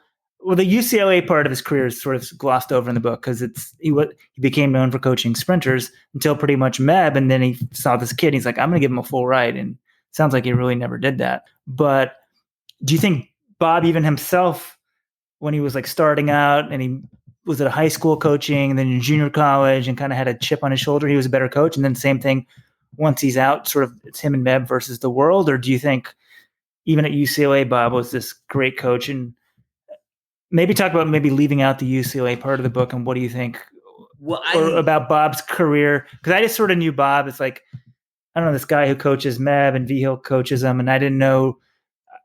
I don't know. I graduated from college a couple years before Meb, and I'm like, oh, UCLA is not that good at distance running, and they were pretty good, but they weren't Colorado or Arkansas or whatever. Well, Bob, you meet him, and he is just ultimately, he's the little classic Midwestern humility. He speaks softly. He doesn't talk a lot until you really got to draw him out. He's got sort of a dry sense of humor. Fewer words are better than more words usually. And so that's who Bob is. And I should say that when I was pushing this book, Bob, to work on this book, he thought it was an absolutely terrible idea. I mean, like, he tried to talk to me. He said, I said, I want to do a book on the toads. And he was like, well, who the hell would want to read about a bunch of toads? And he thought it was ridiculous. But by the end, he was like, you're right. We did do some pretty special things. So he is kind of a quiet guy, but he is incredibly competitive. He wants to win. And I think he does a good job of just masking it, Yeah. He seems so calm and gentle, but you can't be. He always wanted, he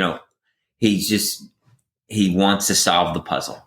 That's what he wants to do. He wants to, from the time he's 19 years old, he's trying to figure out first he's doing it for himself, because he's pretty fast himself.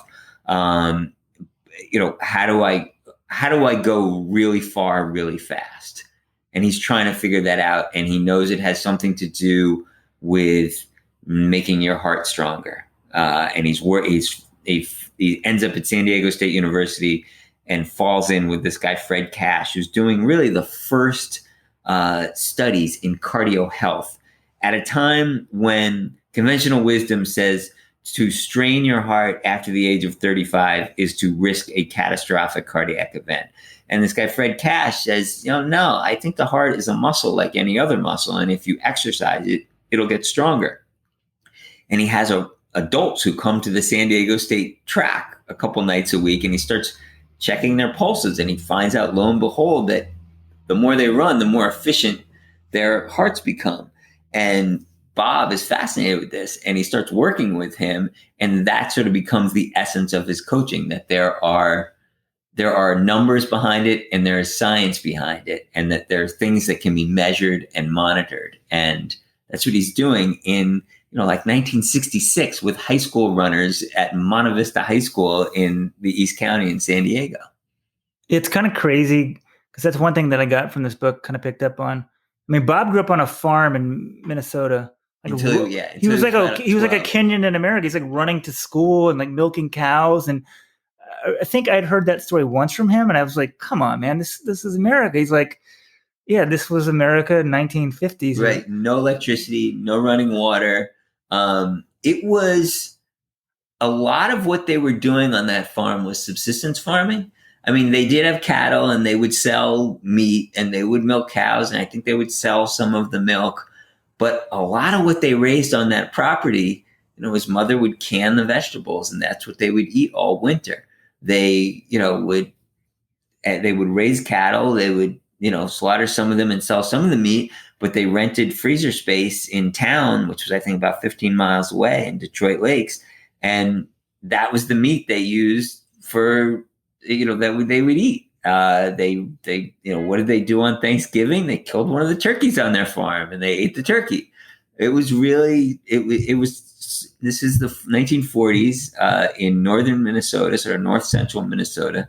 And it was kind of subsistence farming. Yeah, they never would have moved to California, but his dad had a accident, right? His dad fell out of the haymow. It's either haymow or haymow, and everyone's laughing at me, but I have to apologize. I'm pretty much a lifelong New Yorker. Haven't spent a lot of time on farms. When Bob was telling me that story, I was taking notes, and he said, my dad fell. Well, I said, well, why'd you move to California? He said, well, my dad fell out of the haymow. And I looked up at him, and he kind of looked at me, and he said, you don't know what a haymow is, do you? I said, Bob, I got no idea what a haymow is.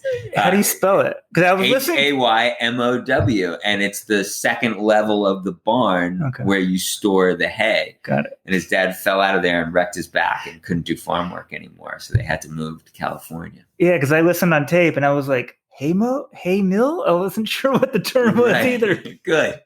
I'm not the only one. Yeah, I guess I'm no different.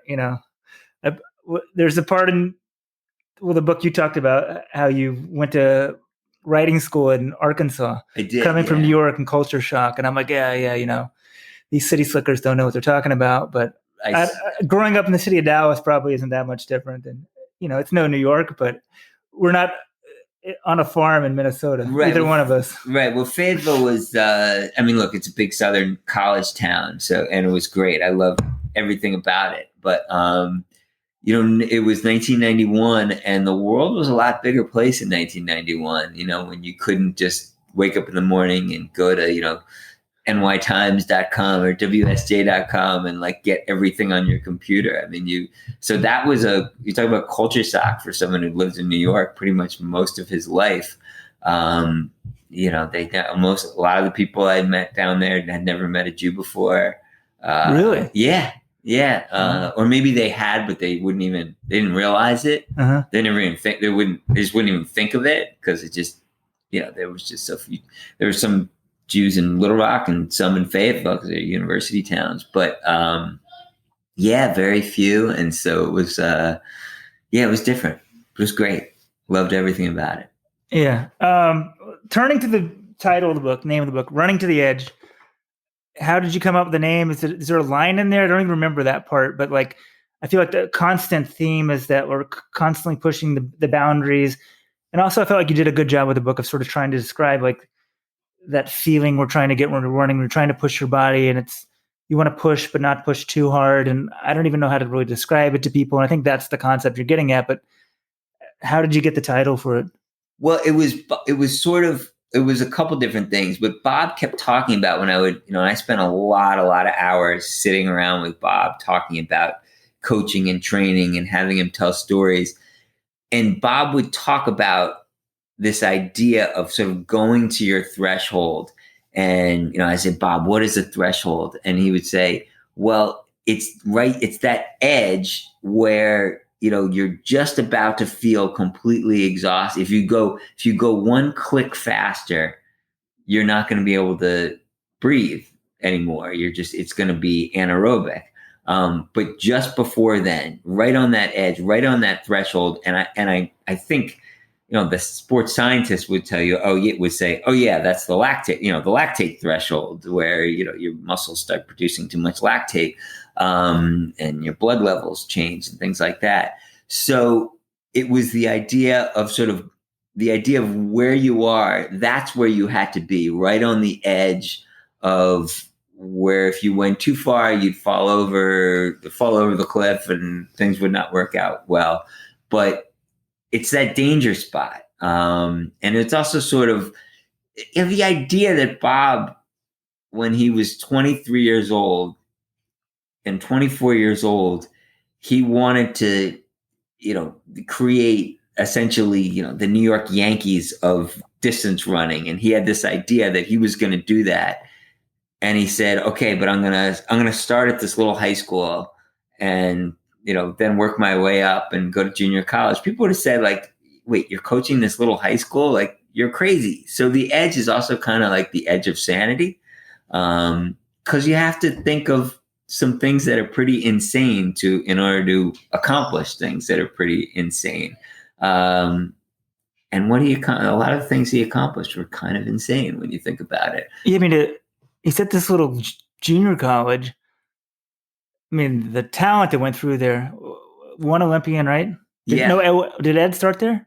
Ed Mendoza, 1976 Olympian. He was at Grossmont College. Yeah. I mean, so essentially, the team that Bob sends to the national championships, they're all everybody's a San Diego runner. It's one little town. Yeah, everyone's from San Diego. I guess we can spoil it, right?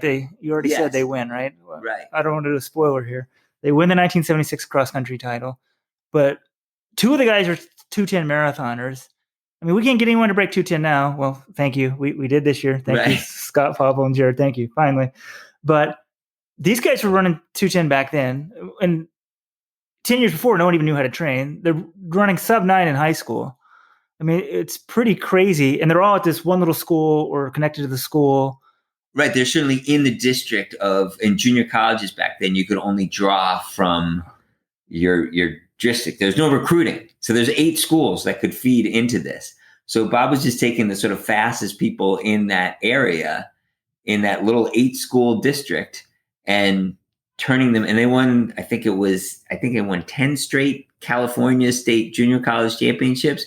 And if you look at the times that they would run on these courses, I mean, and their cumulative scores, I mean, they would have beaten all the 4-year colleges as well. And this was like the premier. I mean, some of the guys are going to, Arizona and Oregon, Arizona, Colorado, and one of the guys, Oregon. I can't remember who it was. He leaves Oregon to come essentially run for Bob. There's 2 guys who are running at Washington State. They go to Washington State back when Washington State starts bringing in all the Henry Rono and Henry Ronos, and so they essentially drop out to come back and train with Bob. They can't go to junior college anymore, so they come back to train with him.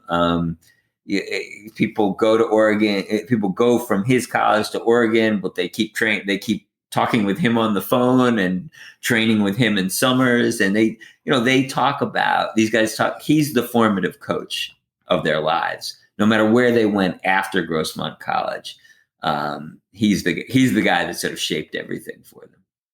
Yeah, and it was a totally different era too. Like, I mean, just how sort of non-professional it was. These guys fly to the nationals.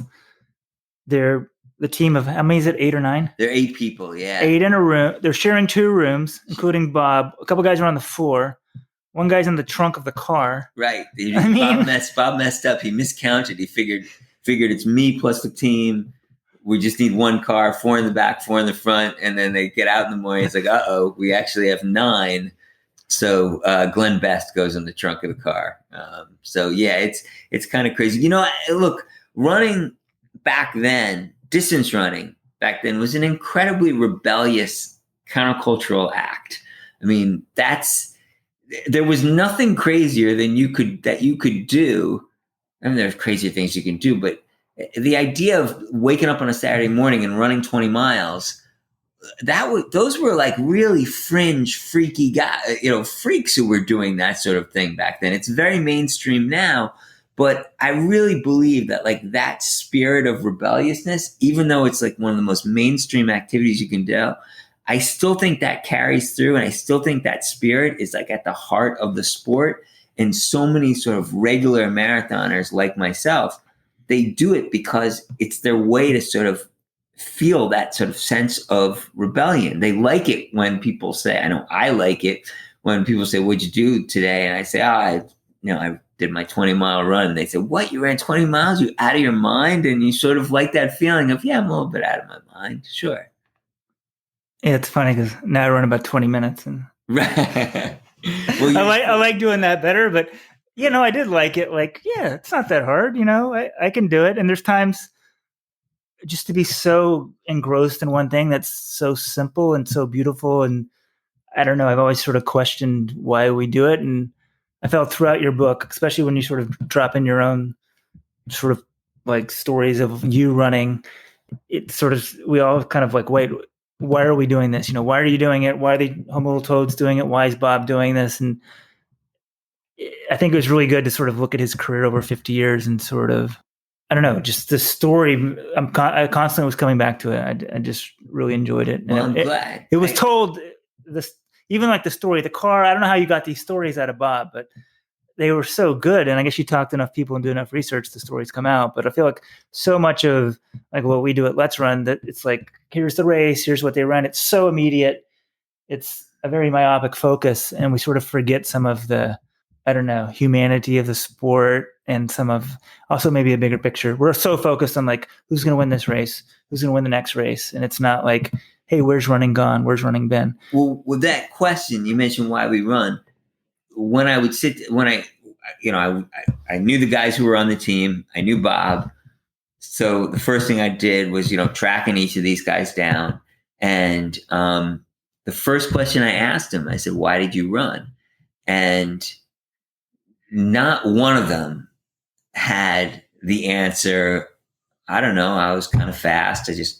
I did it. I was good at it. Why not? Like every single one of them had kind of a more incredible story, to me at least, a very sort of emotional attachment. You mentioned Ed Mendoza before. I mean, this is a guy who was, really small as a kid and a terrible athlete. He would go down and play, the stick and ball sports at the park with the neighborhood kids. And he was always humiliated because his little sister would get picked for a team before he did. And he felt completely purposelessness. He felt a sense of purposelessness in terms of his physicality. And then he goes to high school and he runs in gym class, and the track coach sees him or hears about him and says, you're one of the fastest kids in the school. You should do track and field. And he says, what's track and field? And then he joins the team and he realizes he actually is fast. And for the first time, he realizes that this little body of his can do something well. And it's this incredible a sense of self-esteem that he feels for the first time in his life. And it's very empowering. And you have guys who ran because they were desperate to, had bad family situations. Dale Fleet, his mother and his stepfather were fighting all the time. So he realized he needed to get out of the house. He had no money. He needed a track scholarship. He figures, I'm going to run 800 miles this summer. That's going to get me under 9 minutes or give me the best chance to get me under 9 minutes. And then I'm going to get a track scholarship. And damn it, if he didn't run every one of those 800 miles and get under 9 minutes and get his full ride to Washington State. So it was just really strong stories about why they run. And I think a lot of people, they get a certain emotion and have a real emotional attachment to the activity, whether you're finishing a marathon in 5 or 6 hours or 3 hours or 2:51 or 2:10 or whatever it is. 2:01. That's pretty good. 2:01:30. Yeah, I'm sure he has his emotional reasons. He's a machine. I don't know if he has emotional reasons. He's a machine, but he's like a Zen master too. I mean, he's like the philosopher king of running. That's what makes Kipchoge so great, I think, is that you sort of listen to his quotes and he's speaking about running, but he's also sort of speaking about it's so philosophical. It's just great. Yeah, no, he's unbelievable. Okay, we got to keep moving because we're almost at 30 minutes. That says we do 30, so we're doing more than 30. But okay, my one complaint with the book, and then my favorite part of the favorite part of the book. Okay, you're a New York Times editor, right? You said, 1 million to 2 million people watched the New York City Marathon, and that's the numbers they always put out. There's no way 1 million or 2 million people watched the marathon on the side of the street. And I tried it. I swear there was a thread on Let's Run, and people broke it down and like how many people there could be actually. Like I swear I saw yesterday for the parade there was somebody said 3 million people or something. I mean, like you just see these numbers thrown out, or the Cubs. Then I was Googling, I was reading all these stuff about the Cubs parades and all this other stuff. And the Times a couple weeks ago had how many people were in the Hong Kong like protest, but you guys didn't come up with a number. Okay. So the Trump rally or inauguration, I'm sure you guys put a number on that. So you guys that's what you need to do. You're right. I want a number. How many people can watch? How many people are actually watching on the streets? On the streets. And I swear there was this red and Let's Run. I looked for it for like 30 minutes. I couldn't find it. Yeah. But I think it's a couple hundred. I think it's got to be like, I don't know, for sure under 500,000. It's a lot, though. It's a lot. Yeah, no, you're right. I should probably have fact checked. No, that's their number. Everybody throws these numbers out there. Yeah. Every crowd. I was reading, I think today about the Stonewall Pride, right. And I was like, these numbers can't be true. But it's always, organizers say. Yeah. And I think it's really hard to estimate. Maybe I should. I mean, with the Trump stuff, everyone knew that was wrong, but coming up with a number was impossible, right? So I should have just said fuckload. There's a fuckload of people on the streets of New York. Yeah, it would have been a little less poetic than people. I swear the crowd thing used to be a meme on Let's Run or something, but maybe not because I couldn't find the thread. So it's really not that big of a complaint. Well, but if you've run the race, it sure feels like 1 million people. You hear, those roars at First Avenue, and what's really interesting about New York to me is I ran my first New York Marathon in 1996, and it's interesting. You can sort of see how New York itself has changed by the noise in different neighborhoods. Like Williamsburg and Greenpoint, those used to be kind of dead, and now they're just like filled with hipsters and maybe young people and everything. You really sense there's a real change. You can see the real change in the city. And now the Upper East Side in Manhattan, the First Avenue, which used to be really young neighborhood and has gotten old, and it used to be like, it's definitely quieter than it used to be. Really? Yeah, it's just sort of mellower, and the whole area of like in Brooklyn where Carroll Gardens are and you're up 4th Avenue, that used to be kind of empty, and now it is absolutely packed. So it's maybe I see the changes. Maybe I'm wrong. Yeah. Maybe I'm the fake news because I ran it last time I ran it was 2003. Okay. So, First Ave was probably happening then. Brooklyn was probably dead then. Yeah. And now parts of it, if we've got people in the first 15 miles of the course, you could double or triple the numbers. There's a ton of people. There's certainly a ton of people in Bay Ridge. And then, all through Brooklyn, you're streaming through all the way up 4th Avenue. Got a ton of people there. Yeah. And then Fort Greene is massive. So I don't know. It's a lot of people. Okay. So my favorite part of the book, and this surprised me. So you drop in these little vignettes about yourself running, and it's all related to why we run. And at first I'm like, why is he doing this? And you tell one sort of near the end, I don't know which New York it was, and your own personal running. Then you kind of start thinking like, why is this guy running all these damn marathons? And first you wanted to make Boston, then you made Boston. You keep running all these damn marathons. I'm like, this guy needs to stop, man. Like, what's going on? And so New York didn't go well, and you start walking. Yeah. And there's just some line in there, and the people are high-fiving you, and I think you start jogging again, and you're just enjoying the walk. Maybe you're enjoying the walking so much. Maybe you just kept walking, and I'm like, the last mile. I'm like, this is the beauty of like humanity and our sport, and it's like the beauty of the marathon, and like it just sort of encapsulated to me. I was just like, this is so great. I don't know if I was having a bad day or what the deal was, but it was not related to the Toads. It was not related to Meb. It was not related to running fast, but I was like, yeah, I think all of us, maybe that's not why we run, because we don't run so we can walk in a marathon. But like, there's something about, I feel like the sport of running that brings out this sort of common humanity in us. Well, there's no question that, I think every city is at its best on its marathon day. I mean, think about it. These sort of random, some number of hundreds or thousands of people are just running on the street, and all these people come out to yell for strangers and to give them water and oranges and bananas. It's completely bizarre. I mean, like, maybe 500 years from now, the anthropologists will be like, "This was real. Look what they did. This was so like what a collective, collective force they had that they did this thing." So I mean, I start with that, and yeah, that was a 2016 New York Marathon, and that was my 1 year that I had like a bad knee, and I hadn't really been able to get a good training block in, but I was getting progressively better. And I did that thing where you convince yourself you're actually in better shape than you are, even though you haven't been able to put all the miles in. And like I said, I was getting progressively better. So I started out that race. It was a nice day too. It was a nice, crisp, sunny day. And I started out that race as if I could, PR, as if at like the pace that I would normally go. And I was just totally done by 20. At 25, I just said to myself, you know what? I think I'm done. I'm just going to walk the rest of the way. And as soon as I stopped, people started yelling for me like they'd never yelled for me before. It was great. And it was just, you felt, I just felt like an incredible sense of like love and appreciation.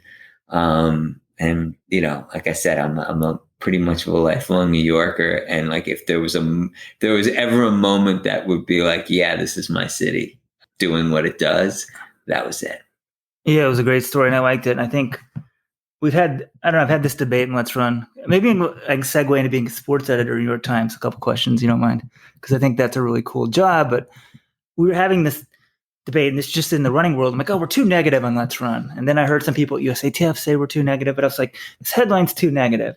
And then I started thinking about, well, you're in sports, so it's not it's not like front page news, but I'm like, I open up the paper and it's like, oh, look at this racist here in Michigan or this guy here. And I'm like, oh, of course. I'm like, do we have to focus on profiling this guy? Like, there's a lot of good people in the world. And I feel like those stories aren't told, but I'm like, oh, in the running world, I don't go tell the good stories. A lot of time it's like, oh, they screwed this up. And then I'm like, what's our role as media? Do we just point out what's wrong? I mean, obviously being with the New York Times is very different with being with Let's Run, but sort of at times, do you think the role of the media, or I don't know, it's just too negative, or it's easy to be too negative, or that's what sells papers? Like, how do you sort of? I'm curious, also, like the sports section, what you guys put in, but start with the negativity thing. Well, I do think you got to hold people accountable, right? And when people do bad things publicly, or it impacts lots of other people, that's something you gotta point out, and hopefully that does make some effort to make sure it doesn't happen again. I feel like, maybe I just get frustrated at times that like we just point it out and nothing changes. Because sometimes in running, I know you guys can't do anything. I don't know. I don't have a journalism degree. I got my own website. I can do what I want. But I'm like, oh, should we take more action? But even with I'm fascinated with New York. Maybe some New York Times people are listening. So you guys had fascinated. I guarantee you they're listening. I'm fascinated by this. I got two plans to fix New York. First of all, this will be unpopular, especially if you own a place. Do you own a place or rent? Own a place, yeah. Okay, you're not gonna. I'm an owner. You're not gonna like my idea. What's the one thing we have the least of in New York? Property. What's taxed the least? Property. And this is coming from a Texan who hates property taxes. We need a 3% property tax every year for people who don't live here. If you live here, it should be like 1% or something. And we can phase it in, because if you own a place, your property taxes aren't even 1% a year. In almost every other city in America, they are. So what do we get built? Instead, we get built these like giant skyscrapers for guys who want to have $100 million pad or a $10 million pad. And that just takes up valuable real estate. And then the rest of us are, I've heard only like 10 or 15% of real estate makes a huge difference. If there's not that much pressure, all the prices come down. So that would help. AOC, you listening? Yes. And this is coming from a conservative Texan. Higher taxes on real estate. My other thing I'm fascinated by is the subway. It's packed. And they're saying they're out of money all the time. And now I've noticed the signs are up. Fare jumping. It's terrible, right? Yeah. So first of all, help me out. If I have a subway park card and it's not working and the subway's there, am I allowed to jump? Is that okay? It's not okay. I've already paid. It's a monthly pass. It's not working. If it's a monthly pass. And it's not working? Ethically. No, it would probably work if I swiped it 4 times, but the subway's right there. You know, you have to you giving me permission? I would give you permission. You don't want to get on record here. You'll have to take that up with the officer who catches you jumping. If he can catch you. I think you just run. He's probably not going to catch you. I swear I read today, like, fare jumping's like $200 million. That's if everybody paid. People are always going to somewhat skip the fare. The extension to the LGA supposed to cost $500 million. We're now to $1.5 billion in like 4 years. It's like one line. How do you blow $1 billion? Like, everybody could fare jump for 5 years. I'm not gonna sit here and defend the MTA, but I do think, nobody talks about, and I never hear about European transportation systems, whether they make money or lose money. They're just sort of there, like a fact of life, because they get fully funded. So that's the government, as they should.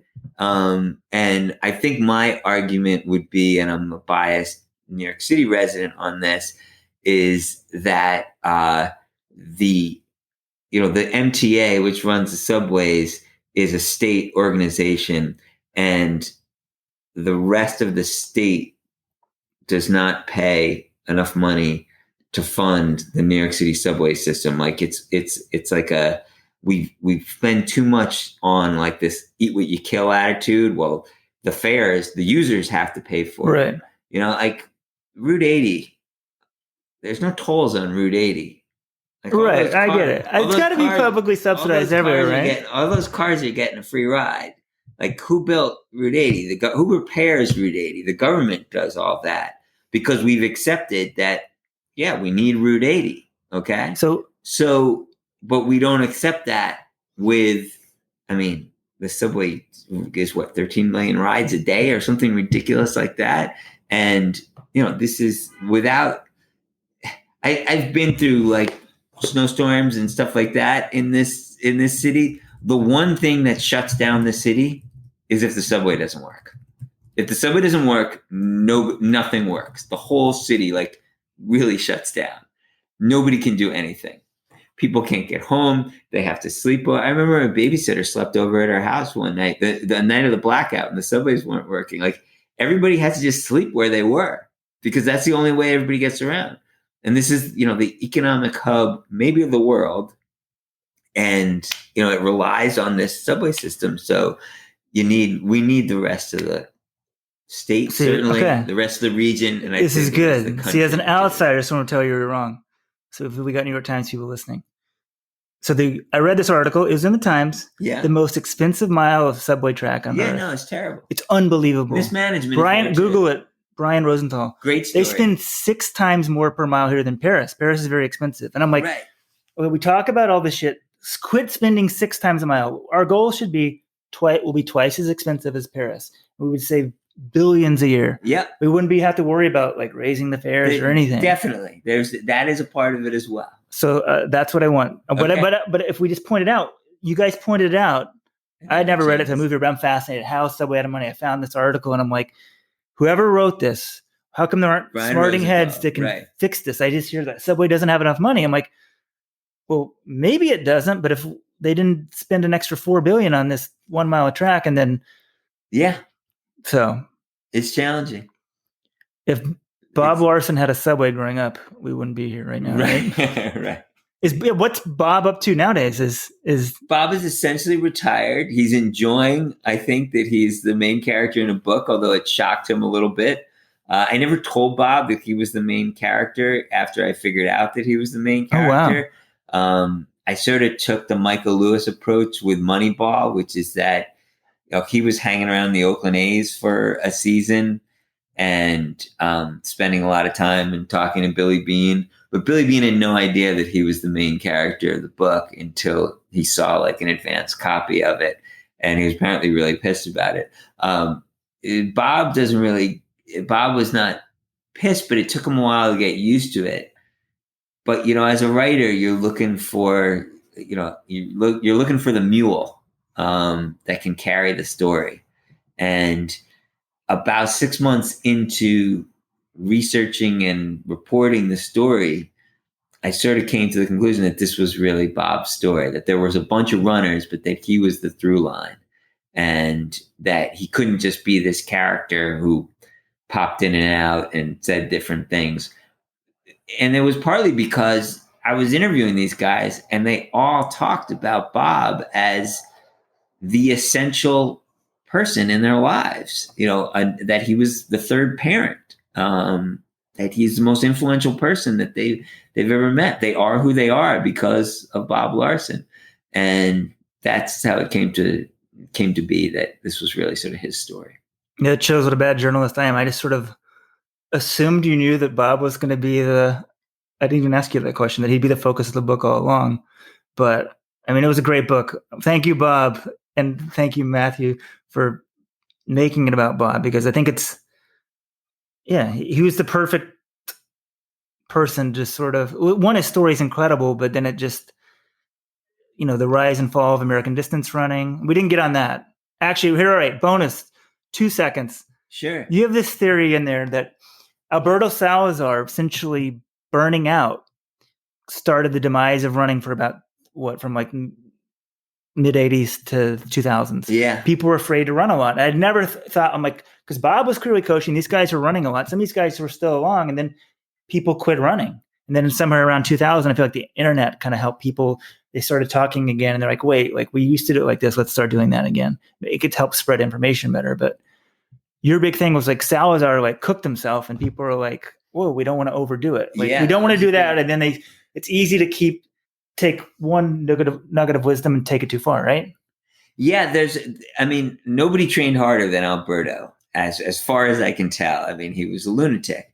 And then he burns out. He sort of runs into, he was supposed to win the Olympic gold medal in '84, and that was going to be his crowning achievement. He'd run New York, 3 times in a row, and he'd won Boston. He sort of won everything. He's the best distance runner in the world. And, 26 years old, he just runs into a wall. And that really spooked everybody. It was sort of my theory, and I asked people about it, and there's really like this just cutoff point where everybody is running really hard in the early 80s, and then all of a sudden they're not. And, people started talking about like, we all got kind of afraid, Alberto, what happened to him? And all of a sudden people were just running like 90 miles a week. And there was this and so what happened? And that's one of the things. And it's not just my theory. Bob thinks this too. That really spooked people. And then there was this very influential book written by Sebastian Coe's dad. People really pay attention to the stars. Sports is a copycat business. And if someone sees someone doing something successful, they copy it. They say, oh, that must be the way to do it. And Sebastian Coe's dad wrote this book, and a lot of the book focused on, and Coe was the biggest star in distance running, even though he wasn't a marathoner in the 80s. And a lot of it focused on just shorter training. And, what apparently was left out of the book was he would do distance. He did a lot of cross country in the winter. He did some cross country in the winter, and his dad, but his dad wasn't coaching that part. Right. That was some other coach out there, and that just didn't get mentioned. So that was apparently very influential too. But yeah, that was something that clearly seemed to happen. And then it's really Larsen who sort of starts that mammoth group. With the help of Running USA and a handful of shoe companies kicked in a little bit of money, not very much money, and they collect 8 runners or so, and they head up to Mammoth, and they do what the East Africans are doing, and they do what Bob was doing with the Hummel Toes back in the 70s. Yeah, so now people are going to read your book and maybe they'll start running too much. Right. I think that'll be a good problem to have. Run to the edge, people, not over. Exactly. I mean, like any young people listening, because I was thinking about how you're describing it, and I'm like, right up to that point, you're really struggling. And I almost think of it as the opposite, but I'm no Meb, so maybe I should have run harder. But I'm like, oh, it's just that you're a little more comfortable. Like, I mean, sure, there's times there's kind of different edges, right? How far you're going and that sort of stuff. But I'm like, if you want to err on the side of caution, err on this side of the edge. Right. But don't be like Sebco. So. Right. Well, thank you. Thanks was great. a lot for having me. Let's run. Appreciate it. As far as I'm concerned, the Bible of running. We all worship it and love it, and keep it up. Yeah, someone said. Actually, somebody at Sports Illustrated. This might have been David Epstein when he was there. He was introducing someone, and they're like, "Oh, Let's Run's like the New York Times of running," and I was like, "Oh, David, that's a bit much." Right. And then my wife met somebody here, and she's like, "Let's Run's like the page 6 of running." So I'm like, okay, somewhere in there we'll take whatever. I sort of feel like it's like the oxygen of running. It's like you can't live without it. It's just there. It's the air you breathe in the sport. So yeah, we're all addicted to it. All right, thank you. Thanks a lot. Good stuff, Weldon, on the interview. If you're still listening and you're on a run, you're on a really, really long run. So hopefully you're an ultra runner, because we're going to talk about Western States right now. The Western States 100-mile endurance run. Actually, it was 100.2 miles. I don't know if it's always 100.2. I assume it's always 100.2. Was held last weekend. And folks, we kind of last week on the podcast jokingly predicted the winners. We were wrong about one of them. Jim Walmsley, the course record holder, did destroy his course record by more than 20 minutes. Got the big win in 14:09:28. His roommate, Jared Hazen, also broke the old course record of 14:30:04 by running 14:26:50. So a really good performance by, what do they call it, the Coconut Cowboys or something, Weldon? Coconino. That's the county that Flagstaff's in. It's like one of the biggest counties in the United States. It's like Flagstaff and Grand Canyon. And in the women's race, it was a nail biter. I think that the women, we all said that, Courtney DeWalter would definitely win. I mean, she's the best trail runner in the world. She was the heavy favorite. But as John, you predicted this last week. Anything can happen in an ultra. She picked up an injury. She was looking great. She was way ahead of course record pace. And I think she dropped around mile 70. Just before 80 miles. After Camille Herron, the former Comrades champ, had also dropped out early in the first half. It's amazing to me how Camille Herron, who's like the 24-hour world record holder for women, how bad she is on the trails. And she was already way back at the beginning of the race. So it's just a fascinating thing how there's so many different types of runners in these things. So after Courtney and Camille dropped out, it came down to Claire Gallagher and Brittany Peterson. And Claire was in second place, ended up being in first once DeWalter dropped for most of the race. But it then got really interesting because just the way that it played out in the last few miles, like at mile 85, Gallagher had a 9-minute lead. Fast forward to mile 94. So 94 minutes, that lead is done. They're neck and neck. They're literally running side by side through the aid station. So I would think, hey, you've come from 9 minutes back in 9 miles. Of course, Peterson's going to win it. But then no, Gallagher, I don't know if she was just resting up and saying, I'm going to let this girl catch me, blows it out and gapped her like in the next 2.5 miles. She put almost 2 minutes on her, and just the gap only grew from there to the finish. So that's all according to irunfar.com. They have great coverage.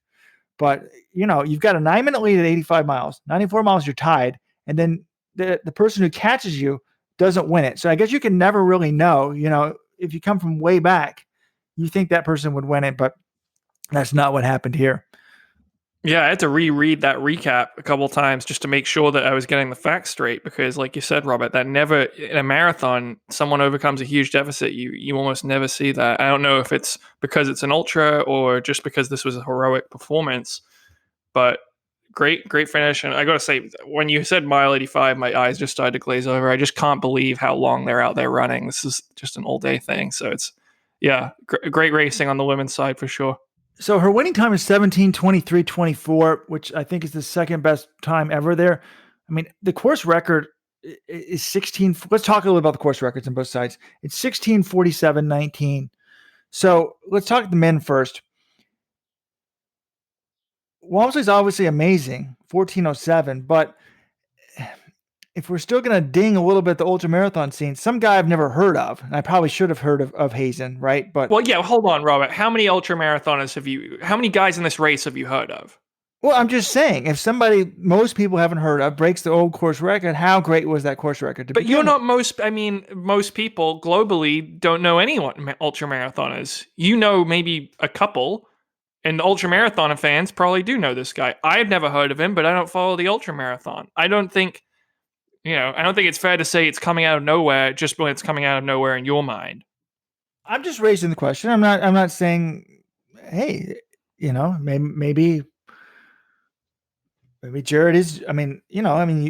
It's not unusual. Like people thought, oh, no one can be better than Federer. And then you have Nadal and Djokovic at the same time. So maybe Hazen is going to end up being a worthy rival to Jem on the roads. I mean, they obviously both ran fantastic. That's all I'm saying.